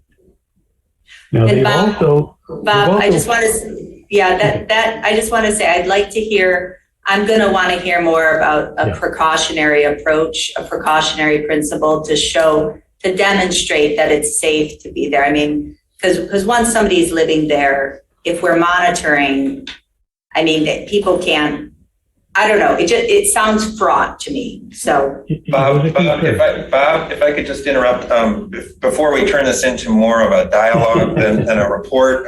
When this comes to the board, there will be a lot more information, and we'll have a chance to look at the materials and presumably site plans and so on. And we'll look forward to having more discussion of the details at that time. Did you want to give us anything further about the sustainability task force? I did not, but I had another thing to give you about this PUD, and that is at our next meeting on the 22nd, we're going to have a presentation on affordable housing, which we'd like to include as part of this PUD, if possible. And so we put that on the developer as well, that they look into incorporating it. But we're going to have a presentation by Teresa Gelati, who's the director of OSID, the Office of Community and Economic Development for Washtenaw County. So she's going to put together a presentation for the Planning Commission on affordable housing. And Jan Culverson sent you all an email on August 5th, so you can go back to your email to see some links for other resources, but she invited any of your participation by Zoom would be fine. And I think she mentioned it earlier in the meeting at public comment. So that's about it. She did, and I'm glad that Teresa Gelati is coming to give the presentation. Thank you. Thanks, Bob. Okay. We'll move on now to Transportation Alternatives Planning Committee, please. Well, again, this is going to be brief because we have not met yet. Actually, the next meeting is tomorrow.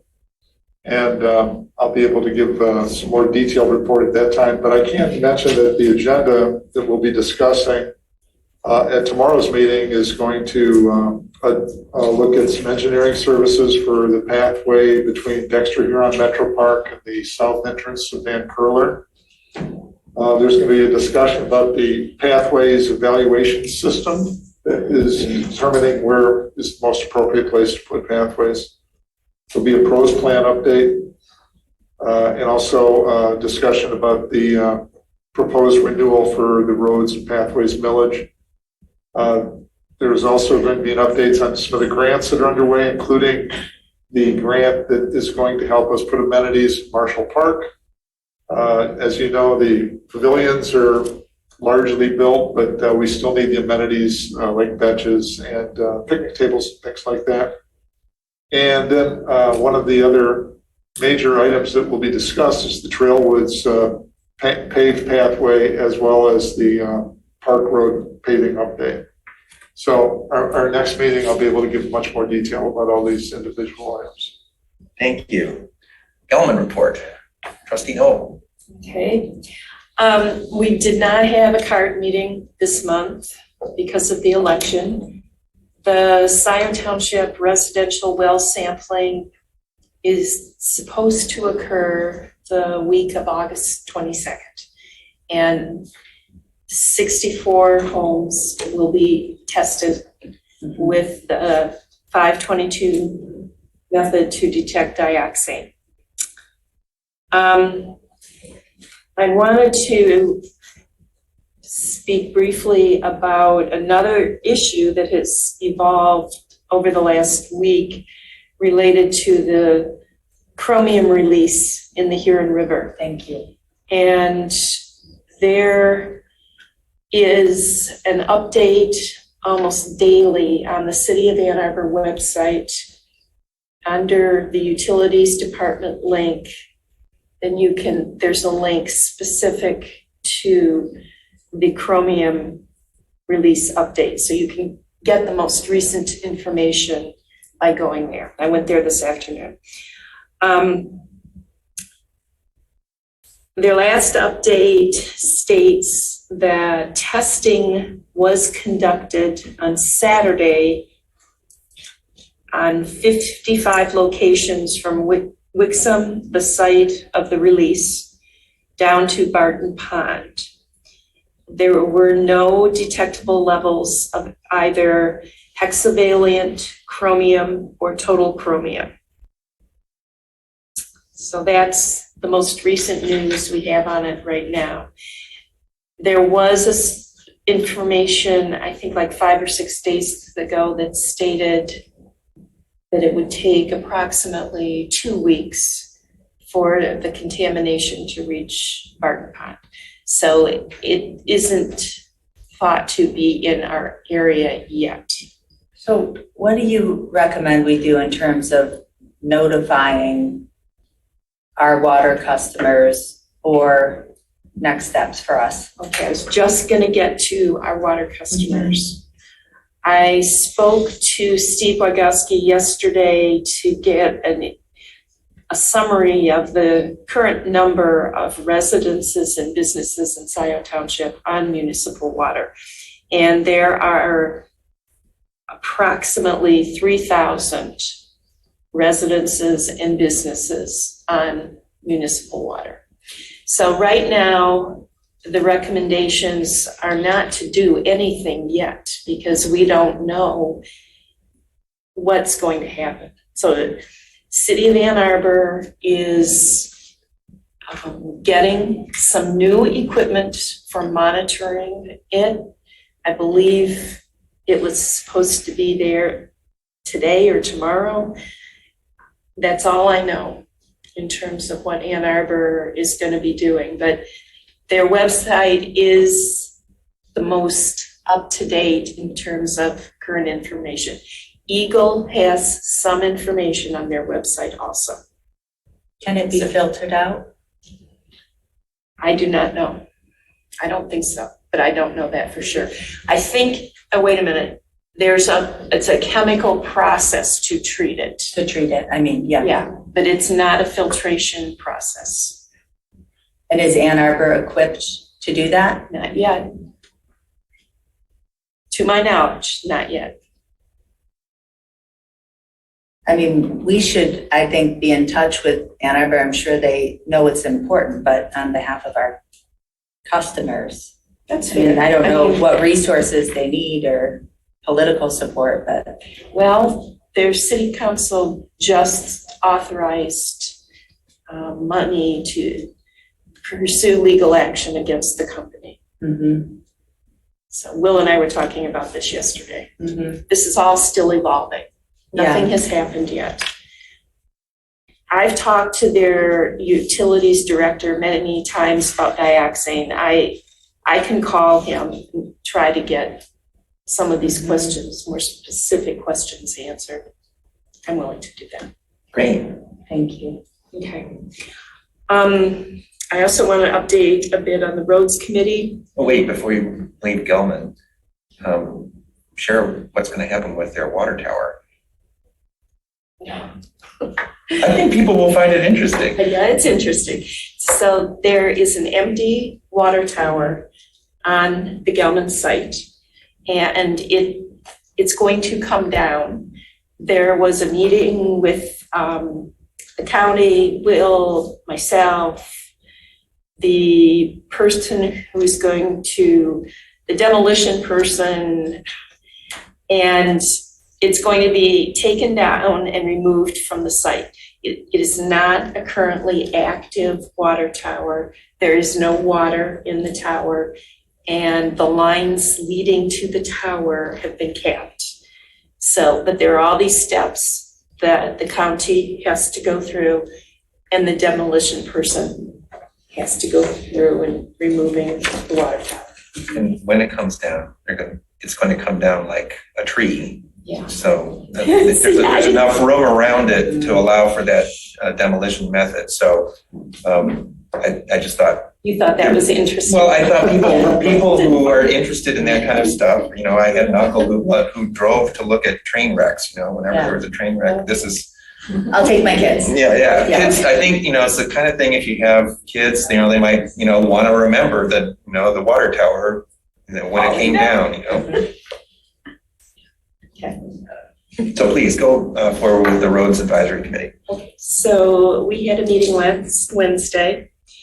We discussed Park Road paving options, potential funding sources. If that happens, it was just the beginning of discussion, but we had a good discussion. It's to be continued. We also discussed various ongoing issues with SADs in the township right now. So that's it. Thank you. All right. Well, there are a couple things I wanted to respond to in my report.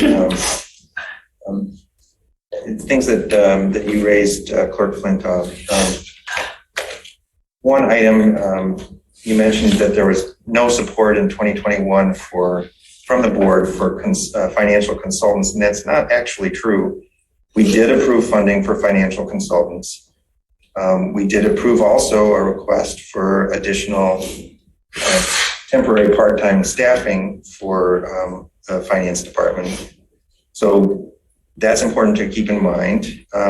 Also, control and custody of records is not the same as being an administrative gatekeeper with the authority over all access by everyone else to all finance software. It's not what I'm talking about. Well, okay, just to be clear, the clerk, you do have not only access, but you have control over the general ledger module of BS&A, and you have access to all of the other BS&A modules. It's just a question of whether you have ultimate control over everybody else's access. That's really the question. You're misunderstanding it. Well, you don't understand the system. In any case, that's my report.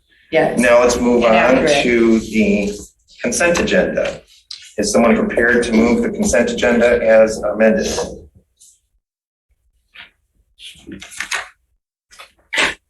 I can move. All right, moved by Noel, support by McLaughlin. Please call the roll. Noel? Yes. McLaughlin? Yes. Hathaway? Yes. Palmer? Yes. Flintoff? Yes. Consent agenda approved as amended. Congratulations, Jeff. You've been appointed to the Planning Commission. We'll be in touch with you tomorrow. So that brings us to unfinished business. There is none on this agenda. New business. The first item is the resignation of Trustee Jacqueline Porto. And that is J1. And everyone should have received Jacqueline's letter.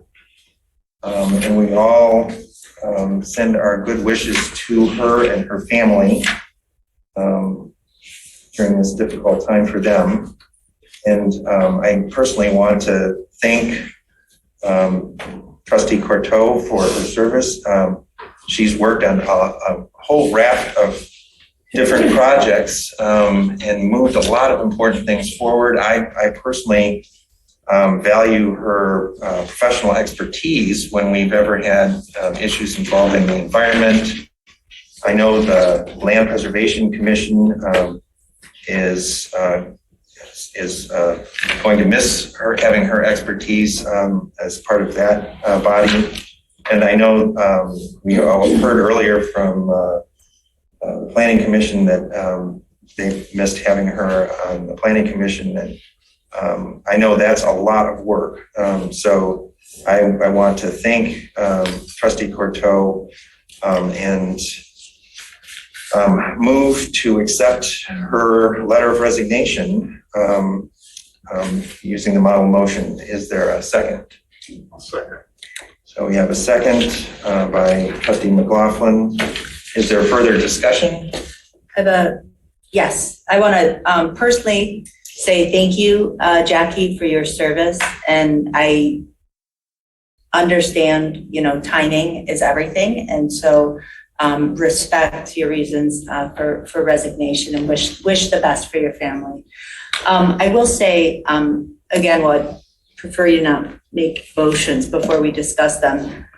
My reading of the law is that it's effective on August 5th. That's actually not true. Because the date that she selected for the effective date precedes the vote of the board to receive it, the effective date becomes the date that the board receives the Receive, or I don't know that we need to accept it. accept it. See, I vote to accept it. And I didn't restudy all of this. I didn't reread 41.56, but I don't remember that. I do know that I believe it's August 5th is the date. We received it on August 4th. She wrote it on August 3rd. We received it on August 4th. I meant accept. We vote to accept it, and that's when it becomes effective. Where if is it's- that in the statute? I'm looking at MCL 168.370. Yeah, right. Well, Take a look at that. See, they have Mike, a if, 30-day Mike, provision here, could you and bring then a it? 45-day provision. Yeah, that's what I was reading. And in fact, I had a question about the 30 days versus the 45 days, but it looked like the 45 days did apply. But Will's citing situation. 41.56, not the election. Oh, code. okay. He's citing the township code. Can I see 168 real quick? Yep. That's what I've been reading. Yep. Is Mike on the? Right here. So Mike, could you address this question rather than having us all play lawyer? Yeah, I didn't see anything that this had been reviewed by the attorney or anything. Yeah, so can you hear me? Yes. I'm not a panelist, only on as, Sorry. that's right.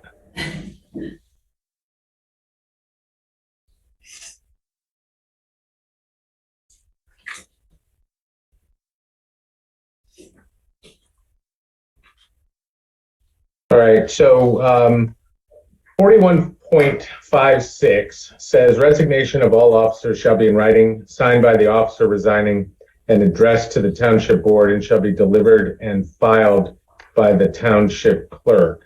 The resignation shall be effective when accepted by the township board. Now, the only question that I don't know off the top of my head is whether this is whether officer is defined. I've got to look, because typically officer is reserved for clerk, treasurer, and supervisor. But to the extent that the trustees are included within that definition of officer, then it's clear that under 41.56, the resignation is effective when accepted by the township board. Mike, I'm comparing what you read in, 41.56 with the 168.370 subsection 3. If a township official submits a written resignation from an elective township office, and this says official, which is inclusive, from an elective township office for circumstances other than a resignation related to a recall election, that specifies a date and a time when the resignation is effective. The township board within 30 days before blah, blah, blah. So it indicates to me that subsection 3 contemplates that a township official might submit a written resignation that specifies a date and a time when the resignation is effective, which makes me think that the onus is on the township official to designate when it's effective. Certainly, it was written on the 3rd, the clerk received and filed it on the 4th. Jackie says the 5th. I think any of those dates would be legit. What concerns me about it being the 9th is, imagine if a township board didn't convene to accept. It seems, what would the control be there, Mike? I mean, if a township board has to accept a resignation, that seems odd to me that the law would be structured that way. So typically, the board accepts the resignation so that it cannot be rescinded. And believe it or not, this happens more often than you might think. I believe it. But 168.370 subparagraph 3, I think, is different in its application than, say, 41.56. Under 168.370, that is a triggering date for when the board could, prior to that effective date, appoint somebody to that position, which is not the situation we have here, right? We don't have 30 days prior to the effective date, because the effective date's either going to be today when the board accepts it under 41.56, or 30 days prior to August 5th, when the letter states it's effective for when the board could appoint somebody to that position. We could have convened, I mean, hypothetically, we could have convened on the 3rd or 4th and appointed somebody. Yes, that's correct. But we don't have that situation any longer, right? Because Right. we don't have 30 days. Because we prior didn't to meet. that. Right. Correct. So now we're operating under the 45 days post vacancy if the board accepts the resignation tonight under 41.56, which then would be the triggering date for the effective date, and then subparagraph 4, which is 45 after the beginning of the vacancy. So Mike, is it your position that we have to accept the resignation for the 45 days to kick in? No, I don't think so. I don't think you could read it that way either, or that you should. And I tend to be more conservative. So I would always say, at least for purposes of the 45 days, that we operate within, like you said, what would happen if the board never voted to accept that? Would the 45 days continue to run from the August 5th effective date as stated in the letter? I think that's the way you would treat it, or that you should treat it, just to be on the conservative side, right? That in order to avoid a special election for that purpose, that the board should then appoint somebody within the 45 days of the August 5th effective date, notwithstanding the provisions of 41.56. Okay, so Mike, if you were to offer up a clarifying amendment to our model motion regarding the effective date, what would it be? Well, I think you could certainly under 41.56, where it talks about officers. The only thing I need to clarify is whether an officer includes a trustee. It does. Under 41, it does. So Mike, the document that I've been referring to as a guide is from the Michigan Townships Association. This was something that Jim Fink, township attorney, provided me with some time ago when we had another resignation. And it states, if the resigning official gives an effective date of resignation that comes prior to the board meeting where the board accepts the resignation, then the vacancy occurs on the date of the board meeting. The official would serve and be compensated up to that date. It makes a distinction between that situation and a situation where the resignation letter states a date at some point after that meeting where it's accepted, which is what we had with Trustee Vogel's resignation earlier this year. Well, actually, it occurred in December, but she set a date that was a couple of months out. So she continued to serve until that took effect, even though we had accepted her letter of resignation sometime prior to that. In this case, we're accepting the letter of resignation after the date that Trustee Porto set in her letter. So the dates that we have, Mike, for a proposed, because I would like an amendment to the motion that states the effective date of the resignation. I'd like us to be in consensus on that. And so, Mike, she wrote the letter on the 3rd. I, the clerk, filed and received it on the 4th. She said her effective date was the 5th, and today is the 9th. So what would you put in the motion, Mike? Well, I would put that the effective date pursuant to 41.56 would be that if the board accepts it, would be today. Only because, and I haven't looked at any cases interpreting 41.56. And so I'm just looking at the language on its face, which says it's effective when accepted by the board. Okay. I would suggest that amendment if we could, that we say. So add at the end of the model motion, effective on August 9th, 2022. Pursuant to MCL 41.56. Which MCL are we citing here, Mike? 41.56. 41.56. Thank you. Is that a friendly amendment to you as my seconder? All right, we'll add that language to the end of the model motion so that it will be to accept the attached letter of resignation from Trustee Jacqueline Porto effective on August 9th, 2022, pursuant to MCL 41.56. Is there further discussion?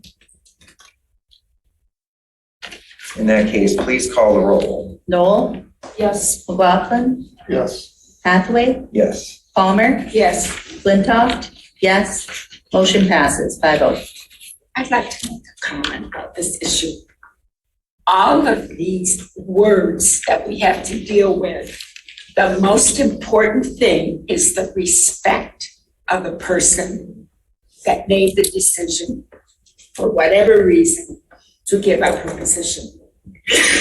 Whether it's 2, 3, 4, 5, or 30th day, we keep forgetting the respect that we need to take them on. Thank you, Treasurer Palmer.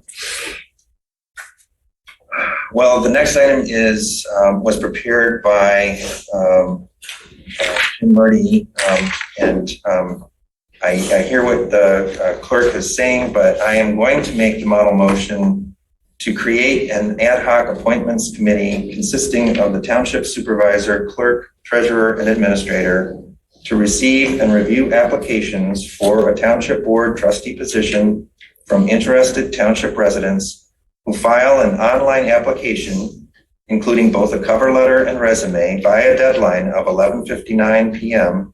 on Monday, August 15th, 2022, and to provide the Board of Trustees the materials from those candidates deemed qualified for consideration at the board meeting of August 23rd, 2022, with the intent to appoint a trustee at that meeting. Do I have a second? Second. All right, so it's moved by Hathaway, seconded by McLaughlin. Is there discussion? Well, actually, I'm sorry, Jim, I meant to turn it over to you to introduce this item and then open it up for discussion. So first, can I turn to you, Administrator Murray?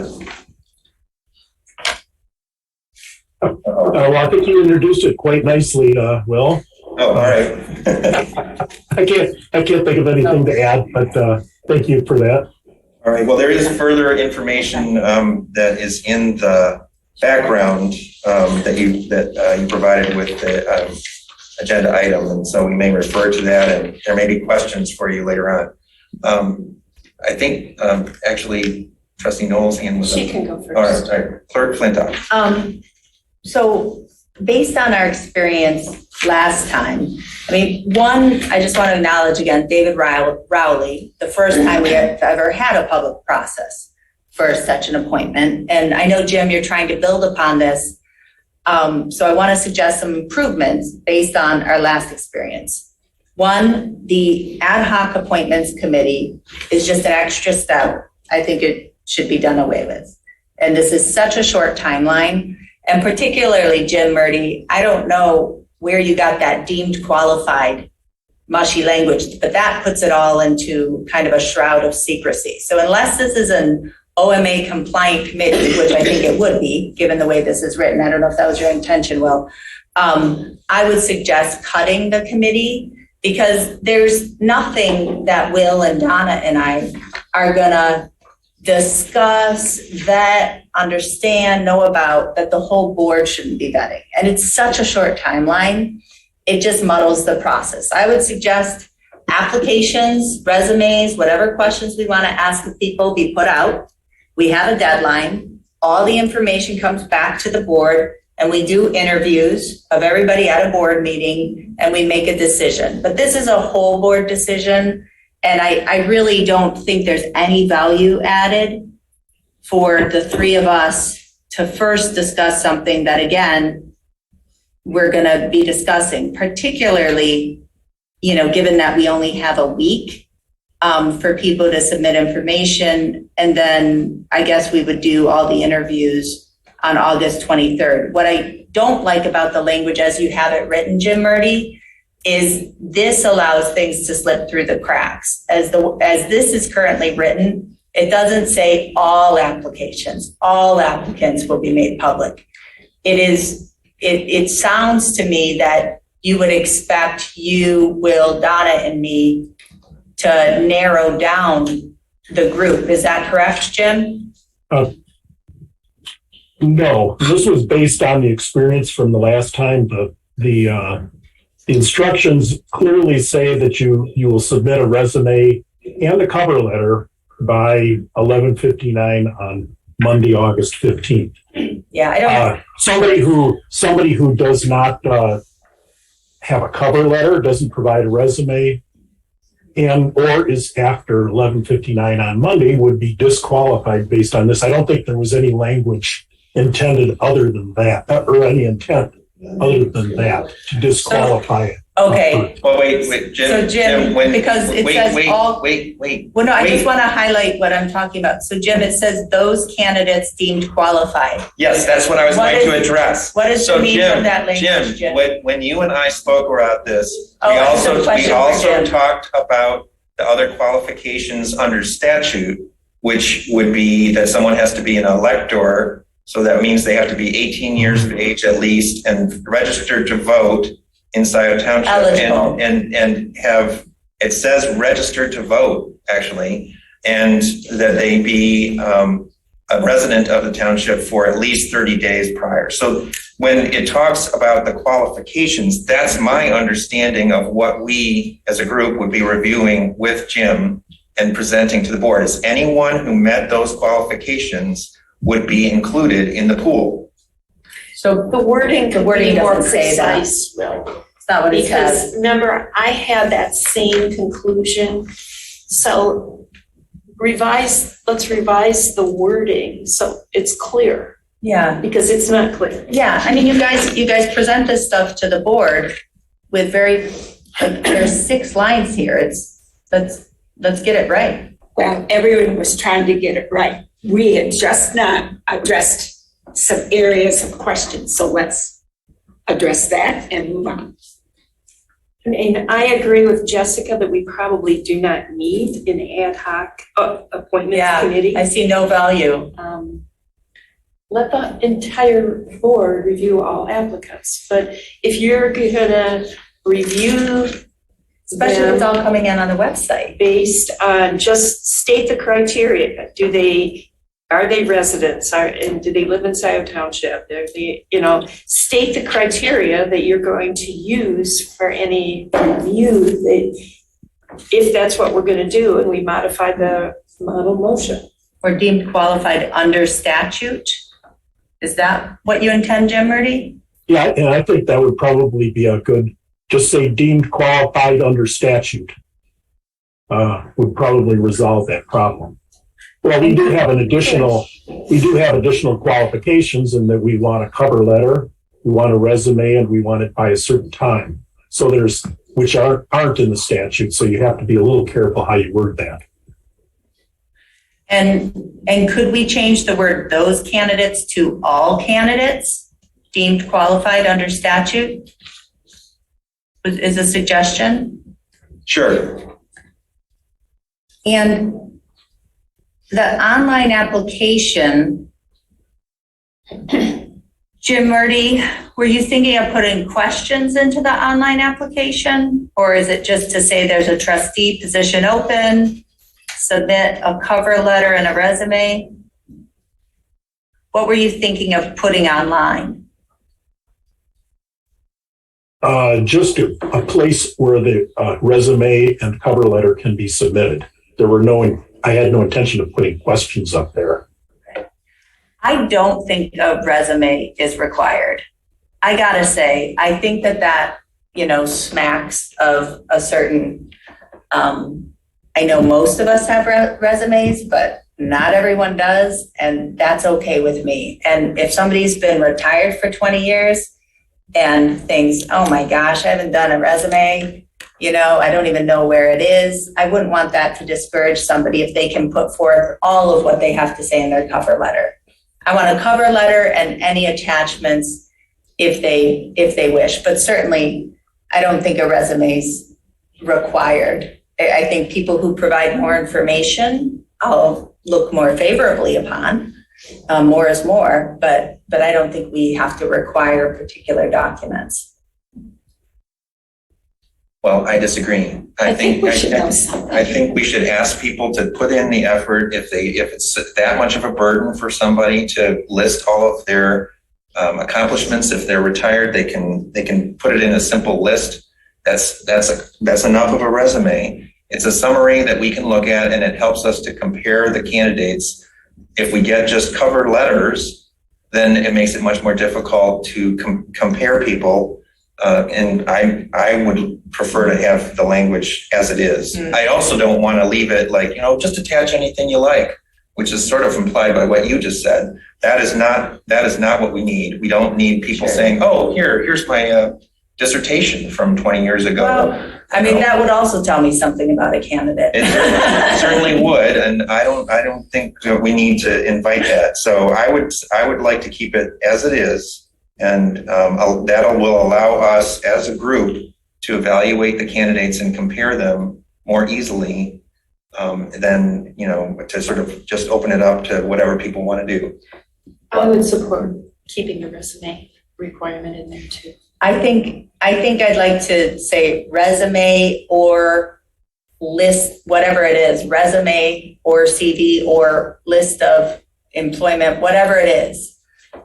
I think you're nitpicking this. I don't think it's necessary. I think people with different life experiences have different resumes. Will have different ideas of resumes or not. I mean, we're not telling them it has to be a particular kind of resume. Well, we're already saying we're not going to take the person you voted for. So let's make it as open as we can. And I don't. We're not saying that. Okay, so what would the ad hoc appointments committee do, Jim? In 9 days or whatever it is, how many meetings would we have? Why have this committee? I mean, because these can come in online. They can go to the whole board. They're all going to be public. I'd say a good reason to have a committee is because there's already a significant amount of mistrust by certain members of the board, other members of the board, and certainly mistrust towards me.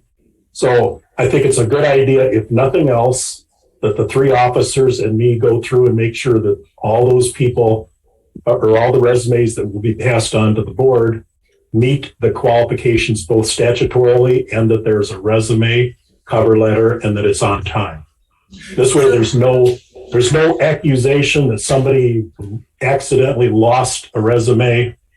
But Jim, that won't happen. As far as I'm concerned, it can be a single meeting, probably taking 15 minutes to go through and say. But we're meeting on Tuesday mornings anyway. My assumption when I saw this, Jim, was that we would do this at our regular Tuesday morning meeting. I mean, yes, I think that's very efficient way to do it. What you've written here makes it an OMA committee, Jim. How so? It is one established by the Board of Trustees through a formal action, this motion. It's not a quorum. It doesn't have to be a quorum to be subject to OMA, Will. Well, we can make it subject to OMA, but it isn't automatically subject to OMA. You can't decide when the law kicks in. 2. Well, that's what you're doing. No. 2, it makes decisions. If there's any weeding out, so this is the whole reason why we had a public committee to review energy bids, a public committee to review IT bids when we were looking for a managed IT services company.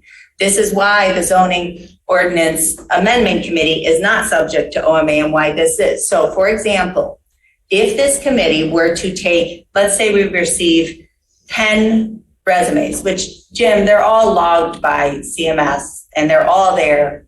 There's no question about, it doesn't get emailed to somebody. So everything comes in and then this committee takes everything and passes forward less than everything to this board.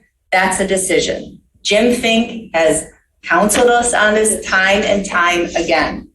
So if we take 10 and we say, hey, this person lives in Lima, we're not bringing it to the board or whatever other reason, and we bring 9 to this board, we've made a decision. I just think it's overly complicated. It's subject to OMA, and Mike Homier, feel free to jump in here if you wish to.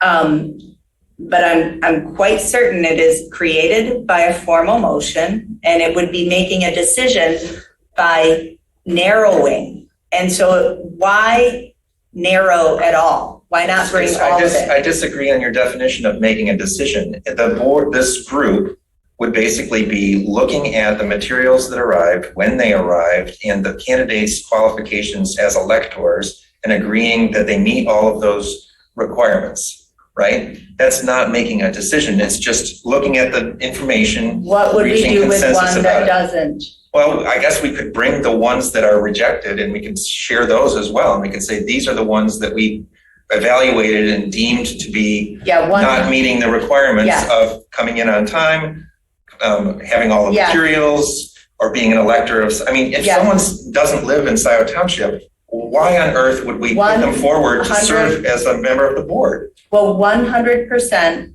of what comes in, I mean, we will pass on to this board. I mean, it satisfies me. Yeah. Well, as long as we're clear, this group, I mean, assuming that there are some that aren't qualified, these are the ones that were deemed not to meet the qualifications. And these are the qualifications that you're going to be using. Very simple. And simply the statutory qualifications, because last time around, and Jim Murdy, you weren't here for it, and I'm getting the distinct sense you heard what happened secondhand. Last time around, it was a debate about how important a complete application was. I mean, we have different criteria for how we evaluate. I'd certainly like to hear what Mr. Homier has to say about this process. What's the legal question for him? Can we weed out the I guess weed might not be the greatest word, but can we eliminate, for purposes of going to the board, those that don't meet? There are no weeds amongst our residents. Well, if they live in another township, they could be an invasive species. Why this whole process wouldn't just be at the board? Well, that's what the question is to Mike. Can we eliminate as a group so that there's no accusations that somebody was playing funny business? Those that were not received by 12:59 or 11:59 on Monday, August, and the cover letter, resume, and then of course meets that they're registered electors. So, at least for purposes of the OMA, I agree with the clerk's recitation as to the function of any committee. That is, if you are giving less than all of the reviewed resumes, etc., to the board, you are thereby making a decision, right? And you would be deemed a public body. But that may be different than administering simply objective criteria about whether or not they meet the qualifications. So, for example, if you get an application where the applicant for the position would not be qualified to hold office and is rejected on that basis, I don't think that's a decision. That's just statutorily they don't meet the qualifications. But anything less than that, like the committee itself, could not make decisions by rejecting applicants without complying with the OMA. That is simply noticing that meeting of the committee as an open meeting and thereby making decisions as a public body in that public meeting. You could certainly do that. Mm-hmm. So the objective criteria, Mike, so if Jim really feels like it'd be more efficient to have four of us kind of play this ministerial function of going through the objective criteria, can we just make sure we're clear on the objective criteria? It sounds like, because deemed qualified under statute, and that include both a cover letter and a resume. And Jim, are there going to be any other questions for people? No. Not at this point. I mean, the board. On the application? No. Okay. Okay, and then the for consideration, so I'd be satisfied with that. I think it's horribly inefficient, but we can do it. And because the statutory criteria, what we did before, and the basis I'll use is I'll use the voter rolls and verify each person, statutory criteria. Jim and I, or anybody else who looks at our website, will see the date and time. So what discussion this committee has to have, I'm unclear. But I will say consideration at the board meeting. I want to have asked that the candidates be present and be prepared for questions. And I'd like to include that in our motion here, because Jim Murdy, I know you weren't here, but that was one of the issues. And I think, you know, if we want to be learning, we've gotten a lot of criticism, and I think fair criticism. And we had a lot of debate. Can we interview only 3? Could we interview all 6? This or that? Of course, if we have 20 interviews, we may need to have a special meeting or something, may need to recess to the next day. I don't think we're going to have 20 applicants. So I would like to include in the motion for consideration at the board meeting, some language there that indicates that we'd like to have the applicants there potentially for interviews. I don't know what language that would be. Well, I thought the way you put it a moment ago was good, to be prepared to answer questions. I don't think that their presence should be required, though. Was that have an interview? I'm using myself as an example. Why don't we just one at a time? I think Trustee Noel, you were speaking first, even though nobody was recognized, and then Trustee McLaughlin. So I think an interview process is critical, and we need to state here that we will have interviews.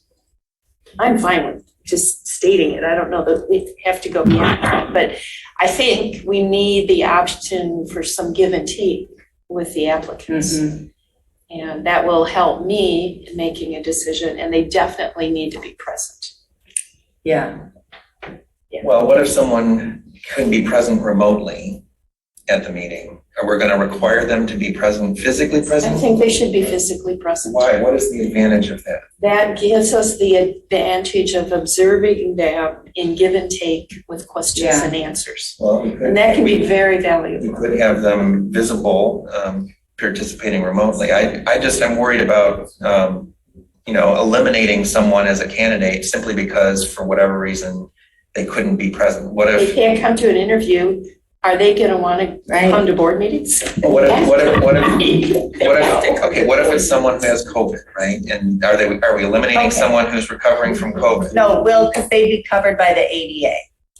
Okay, so we'll make an exception for people who are covered, who have an ADA. Yes, federal law will prevail. Okay. Well, you sound as if that's so obvious when just a moment ago you were saying they must be physically present. She didn't. I didn't say that. I actually didn't say physical. I actually never said that. So here's what I'd suggest for language with the, and see if this works. Intent to, the last clause, with the intent to interview all candidates and to appoint a trustee at that meeting. So it's our intent to interview all the candidates so they know they should show up if they can. We're not saying they have to. Okay, here's my point. Yeah. When we went through this process before, I was on vacation when you were doing the interviews. Right. So I remotely dialed in. I think that was a fine way to do it. And my concern is the ideal candidate could be on vacation. They could be not able to attend. So I don't think being physically here really. This doesn't say that. I never said that. Okay. Will said I said that. I never said that. Okay. Well, that's what I heard from the two of you just a moment ago, but perhaps I was over-interpreting your comment. Yeah, here I things. have a question before we go any further. We were talking about the list of or the sentence here, qualified elector, and filing the application, what that was to include and the deadline. All of a sudden, we're talking about everybody. I don't want to talk to anybody that didn't meet the first steps. Oh, I don't think we're talking about that. I think. Well, I need to know, we are referencing interviewing everybody who applies. Let's get that clarified as to what that group is going to be. Good, Donna. So, okay, Donna, let me see if I think I have all of our edits today. So going forward from the fourth line, the deadline of 11:59 p.m. on Monday, August 15th.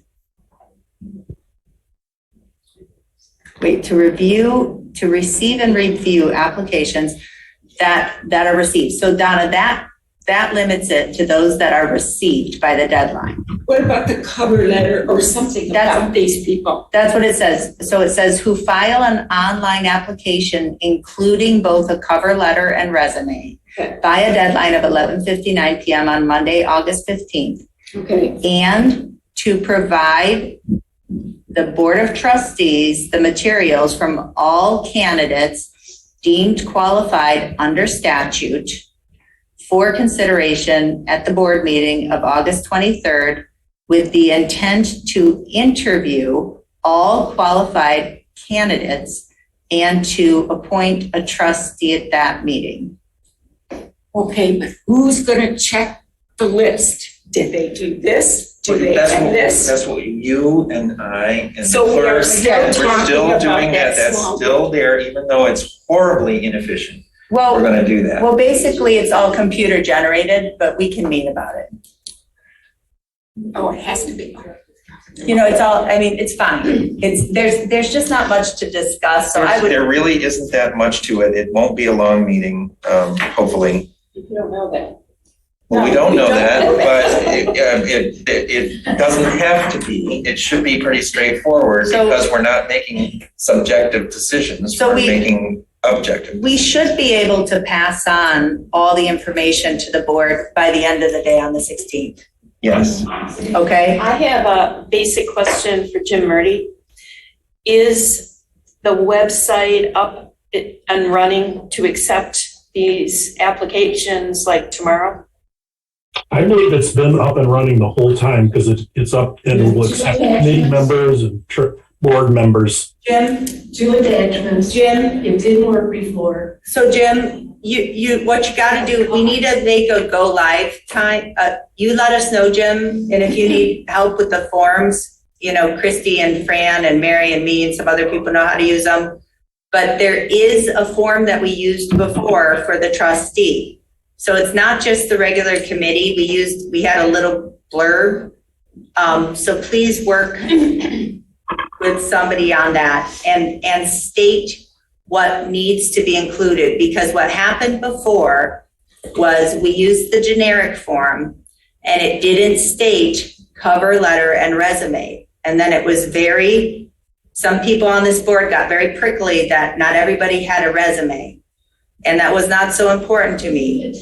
Make two attachments. It only allowed one attachment. Yeah. Oh, yes. Thank you, Kathleen. And Jim, there was something else there where it limited the number of attachments. So some people had written their cover letter, tried to attach it as one, resume, attach it as a second, and the setting wasn't set to accept that. So if you could just take some time in the CMS and just make sure the form is set up properly, that's going to be really important. Yes. We could also. Yeah, Christy? Mike's got it. Oh, Mike, please speak up. Yeah, so I just want to make sure that I'm clear, because as I look at the motion and the discussion, it seems to me that you are requiring, and I just want to make sure that I'm right, that you are requiring, 1, an online application, 2, that it be accompanied with a cover letter and a resume, 3, that it be filed not later than 11:59 p.m. on August 15th, and 4, that those candidates meet the statutory qualifications for office, and maybe 5 that they be available for an interview with the entire board. So given this criteria of things, I think it's likely easier just to, I have no problem with the board creating this ad hoc appointments committee, but why not then just make it subject to the Open Meetings Act by publishing notice of a special meeting, say August 16th or 17th, where the committee can weed through these applications and determine who's qualified, and then forward all of those qualified applicants who've done all these things to the township board for consideration at its meeting on August the 23rd.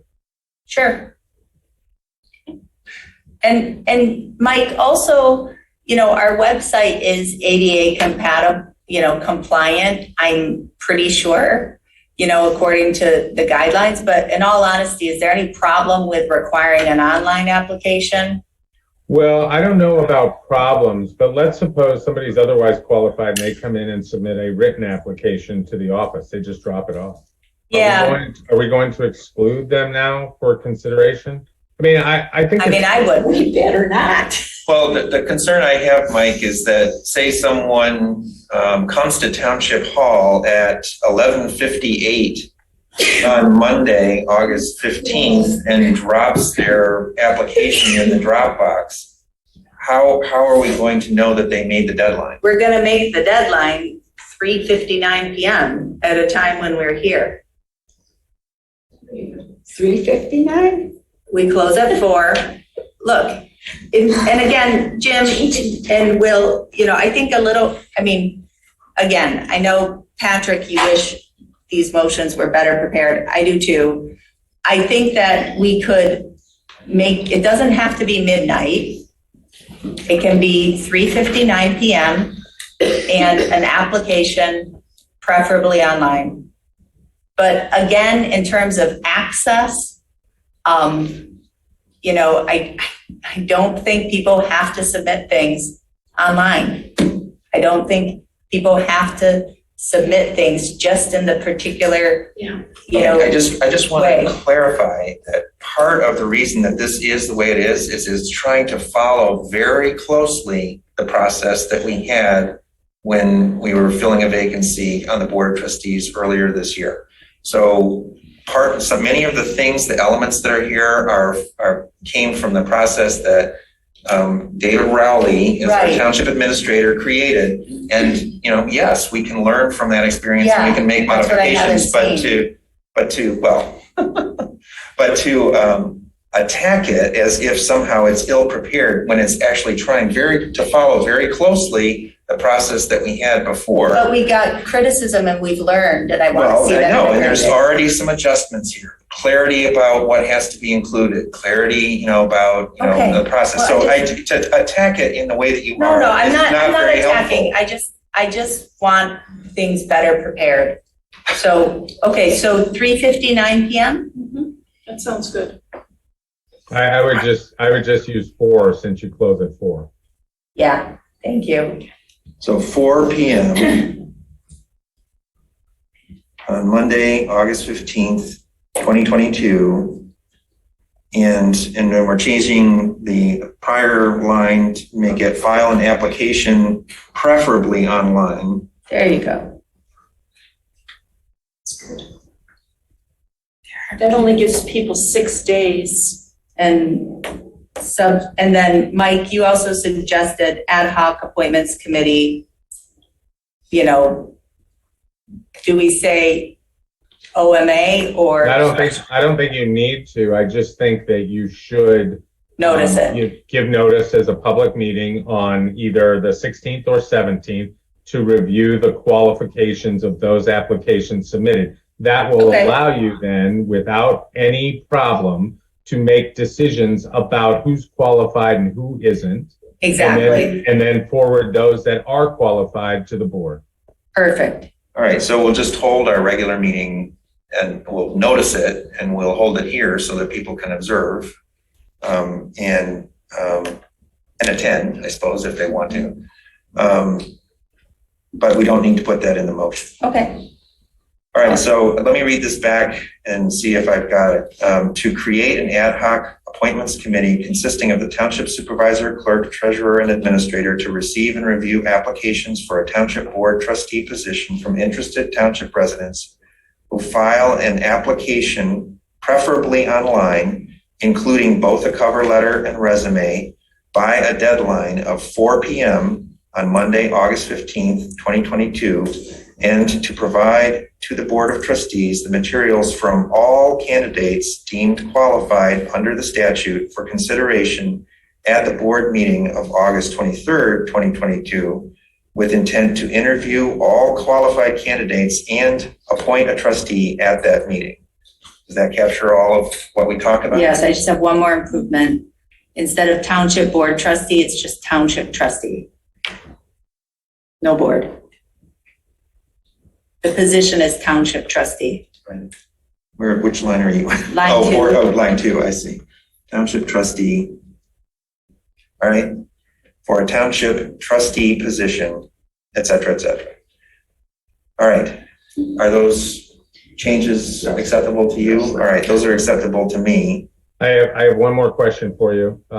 When you say deemed qualified under the statute, what I want to make sure what we're clear on is whether or not you are going to require a resume and a cover letter for purposes of qualification. That is, if they don't submit a resume, are they still qualified if they're qualified under the statute?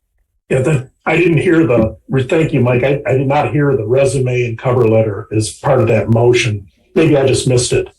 It is. It's still part of the motion. Oh, okay. I think Mike is asking whether we would consider a candidate who didn't provide. I don't. Well, we need to have objective criteria here, so let's get in consensus. I think Mike raises a good point. So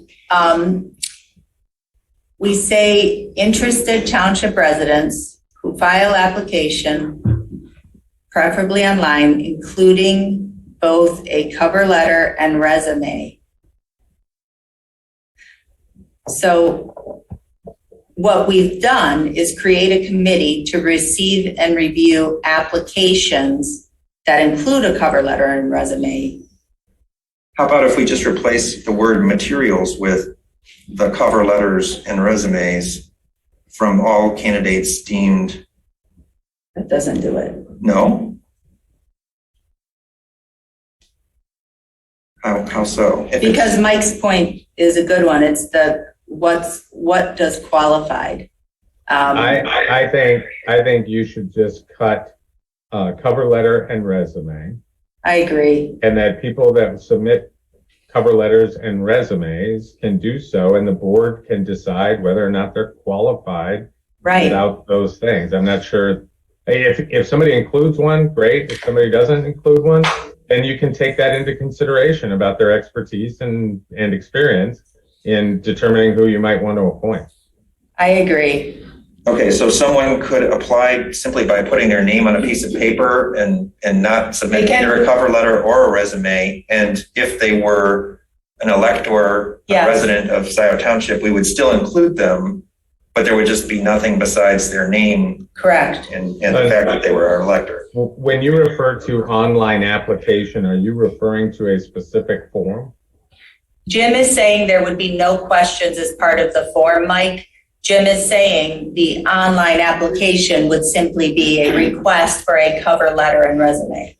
Yeah, so either that or you could replace online application by saying interested township residents who file a cover letter and resume online, right? Because that's really what you're asking for, that there isn't any online application form, unless there's an online application form that says, here, fill this out and attach a resume and a cover letter.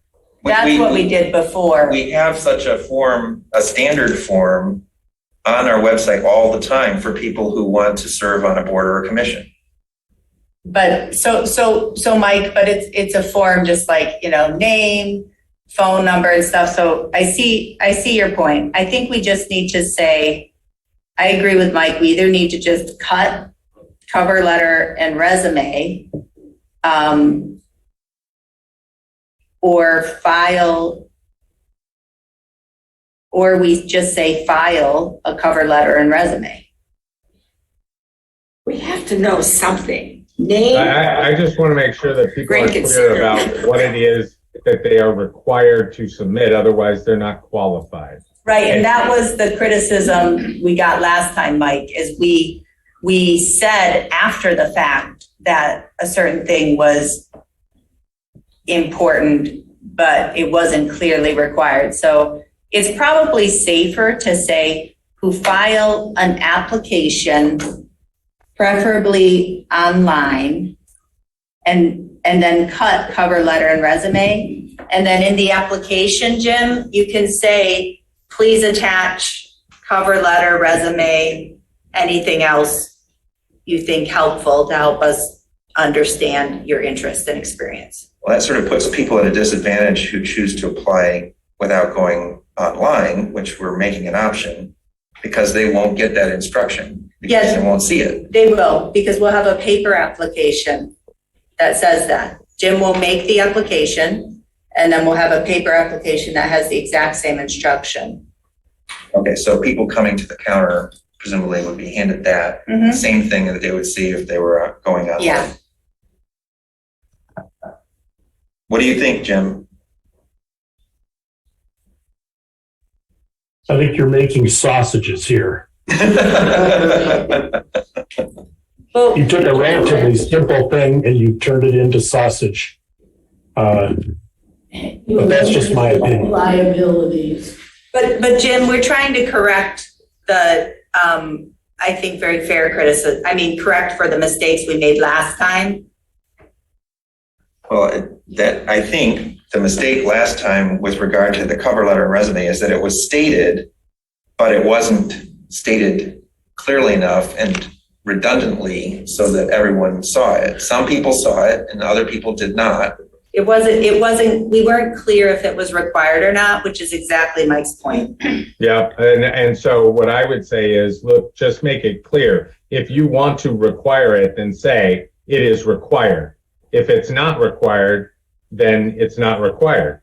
Right, because I didn't think it was required last time, personally.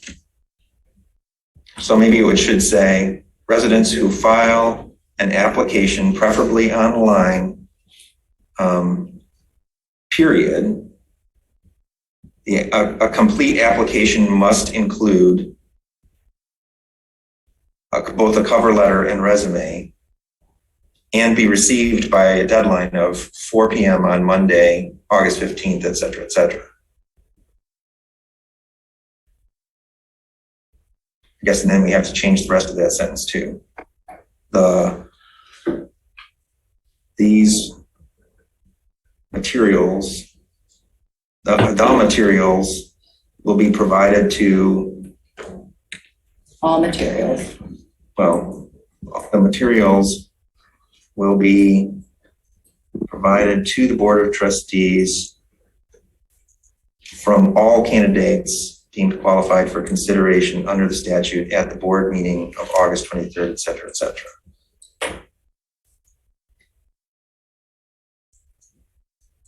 Yeah, I would just say deemed qualified under this application process and the statute, because there are qualifications outside of the statute. Yeah. Under this application process and the statute. Yeah. Oh boy. All right, let's see. Yeah, I don't even think you need statute. I just think you could put qualified by law. Okay. Yeah. So qualified by law. So under this application and qualified by law. Yeah. Okay.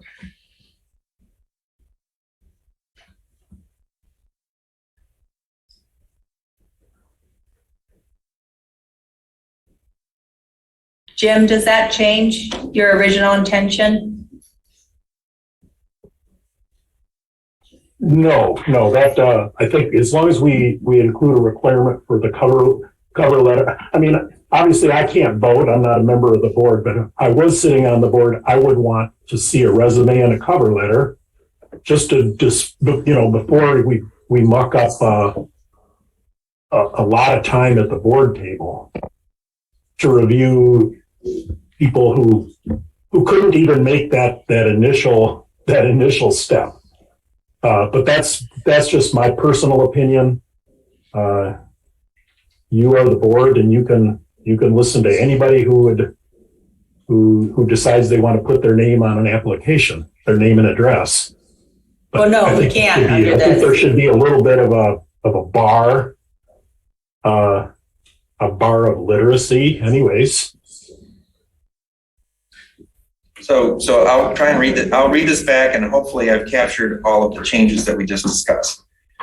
To create an ad hoc appointments committee consisting of the township supervisor, clerk, treasurer, and administrator to receive and review applications for a township trustee position from interested township residents who file an application, preferably online, period. A complete application will include both a cover letter and resume by a deadline of 4 p.m. on Monday, August 15th, 2022, period. The material will be provided to the Board of Trustees from all candidates deemed qualified under this application process and qualified by law.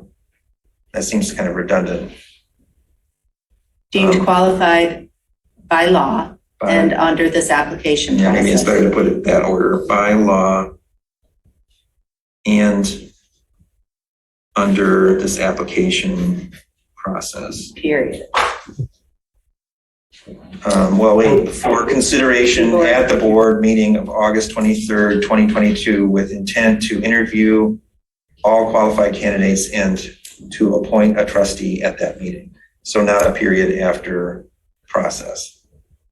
I think that's fine. I think realistically though, and given everything else we know is on the board meeting for August 23rd, and I think we did these appointments at a regular meeting last time. And we said it was too much, too late, if I recall.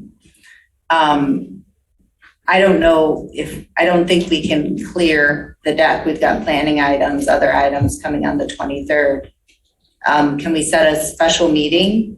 I think we should try and do this. There's, if you look in the background material, there's an option for using the other regular meeting in September, which would still fall within the 45-day period if needed.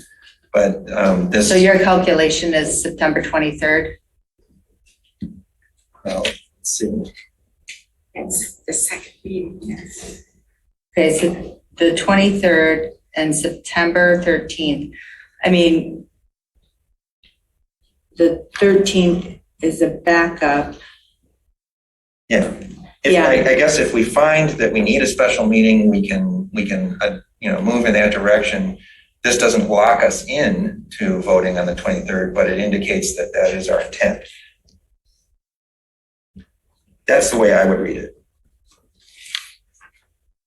I know there's this desire sometimes to, pack every contingency into a motion. It's just not possible. And I think we probably packed everything that we can. No, I think this is improved over last time. I just was saying, I'm glad we sat at the board table and improved it here.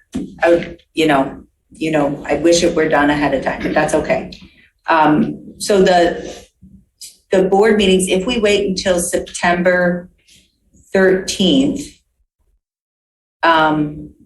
so is the 23rd 45 days out from the 9th? Is that correct? The 23rd of September? Yeah. Is that what you were counting from? Well, I worked on this together with, and I think that was the calculation that we made, counting from not the 5th, but from the 9th, 45 days. Now, we may have gotten that.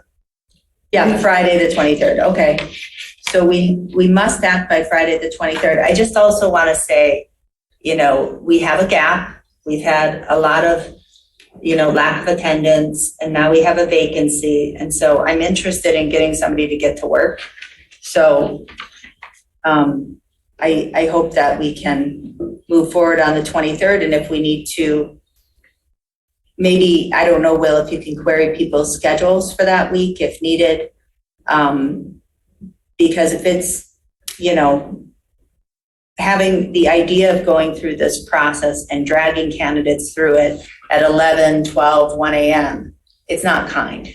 No, our board meetings are not, I don't think that anyone would refer to our board meetings as a kind thing. So I just want to plan ahead. What do you think, Patrick? Well, I was just wondering, when you're talking about an interview, they could be lengthy. I mean, I think we haven't defined that, and I don't think we should discuss that any further now. I think actually it being almost 10 o'clock, I would like to call the question on this and move forward. I wanted to hear what Patrick's thought was. Well, I was just going to suggest that everybody should have the same question and they should know what it is beforehand. There should be a time limit on how long they should be able to address it, because you don't want someone going 20 minutes and somebody else going 3. Yeah, some standardization, I think is fair. That's my point. Let's hash that out at another time.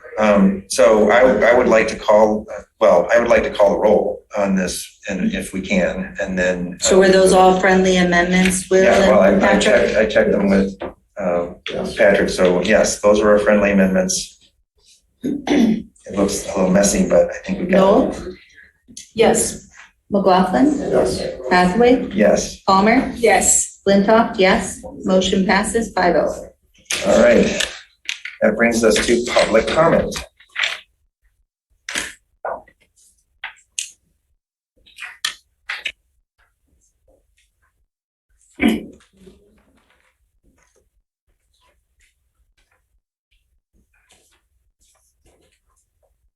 Tim, are you able to serve as our timekeeper again?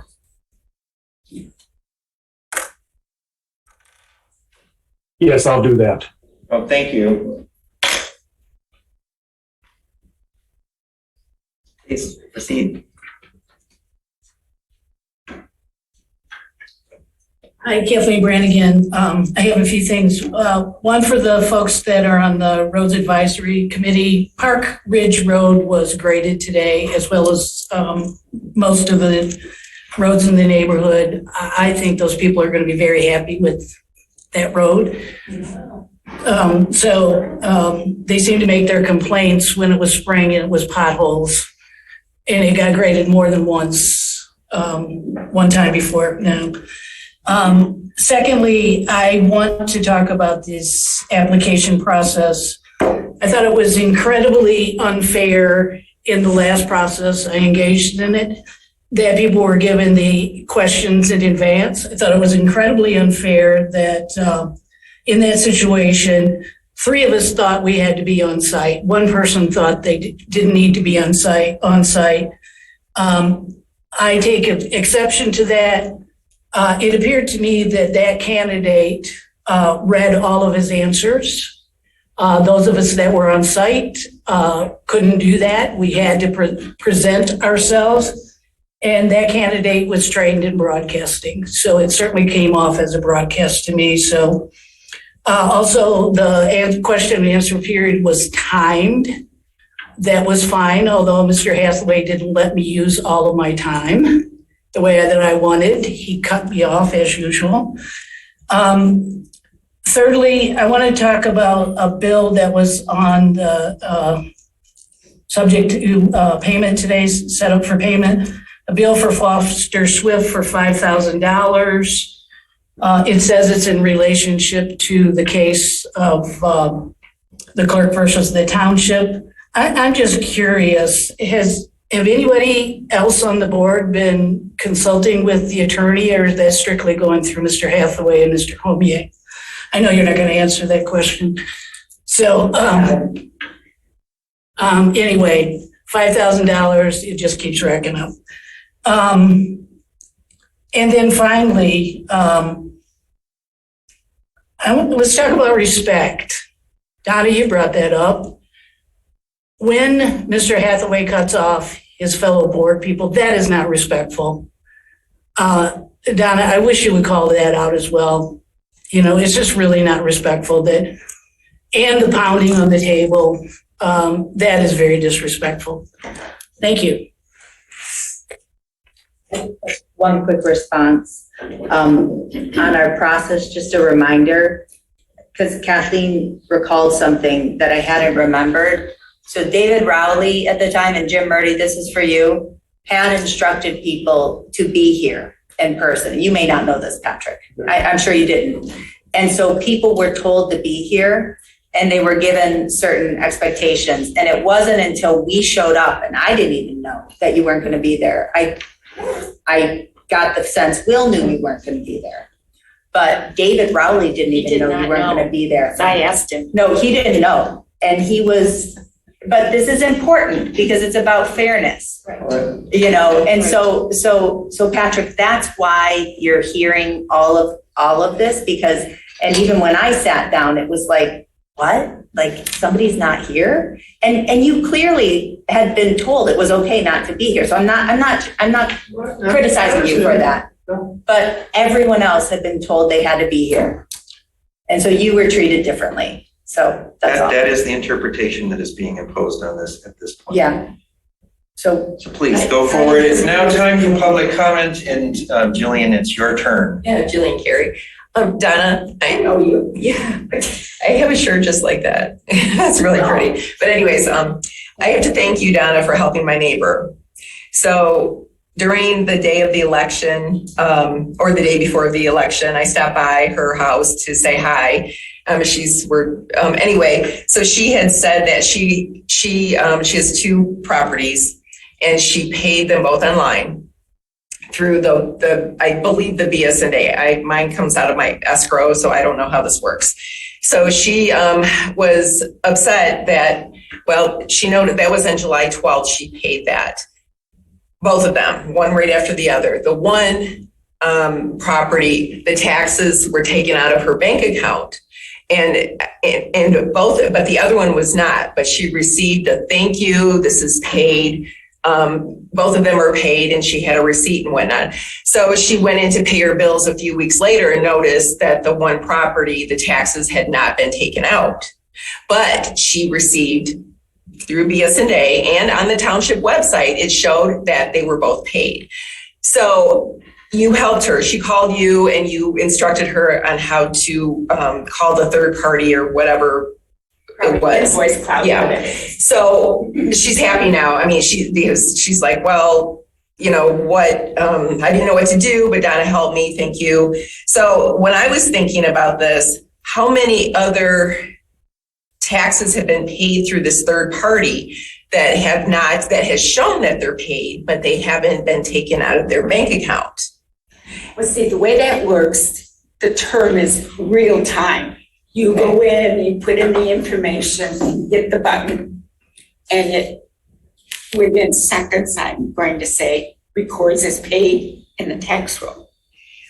If there's an issue with, like I relate to myself, fat fingers, hit the wrong key, it'll kick it out as they're going through their process. And that's when we will get a notice from them that this payment's been rejected.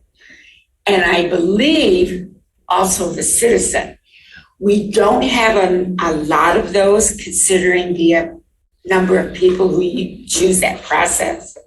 But that's how it all starts to research and find out why. Okay, so what I was thinking is because I've never heard this problem before, again, mine comes out of my escrow, but if they receive a receipt that says that it's paid and through the BS&A online shows that it's paid, but it hasn't. So you're going to, how you would find out at the end, when you have to pay all the taxes, if we're short. And I know our citizens, our residents are honest, so I'm sure that they're going to come forward, but it happens way before we have to disperse the money. Okay. Yeah. Okay. Just want to make sure. There's notices that we get, and there's notices that the people get. There has to be.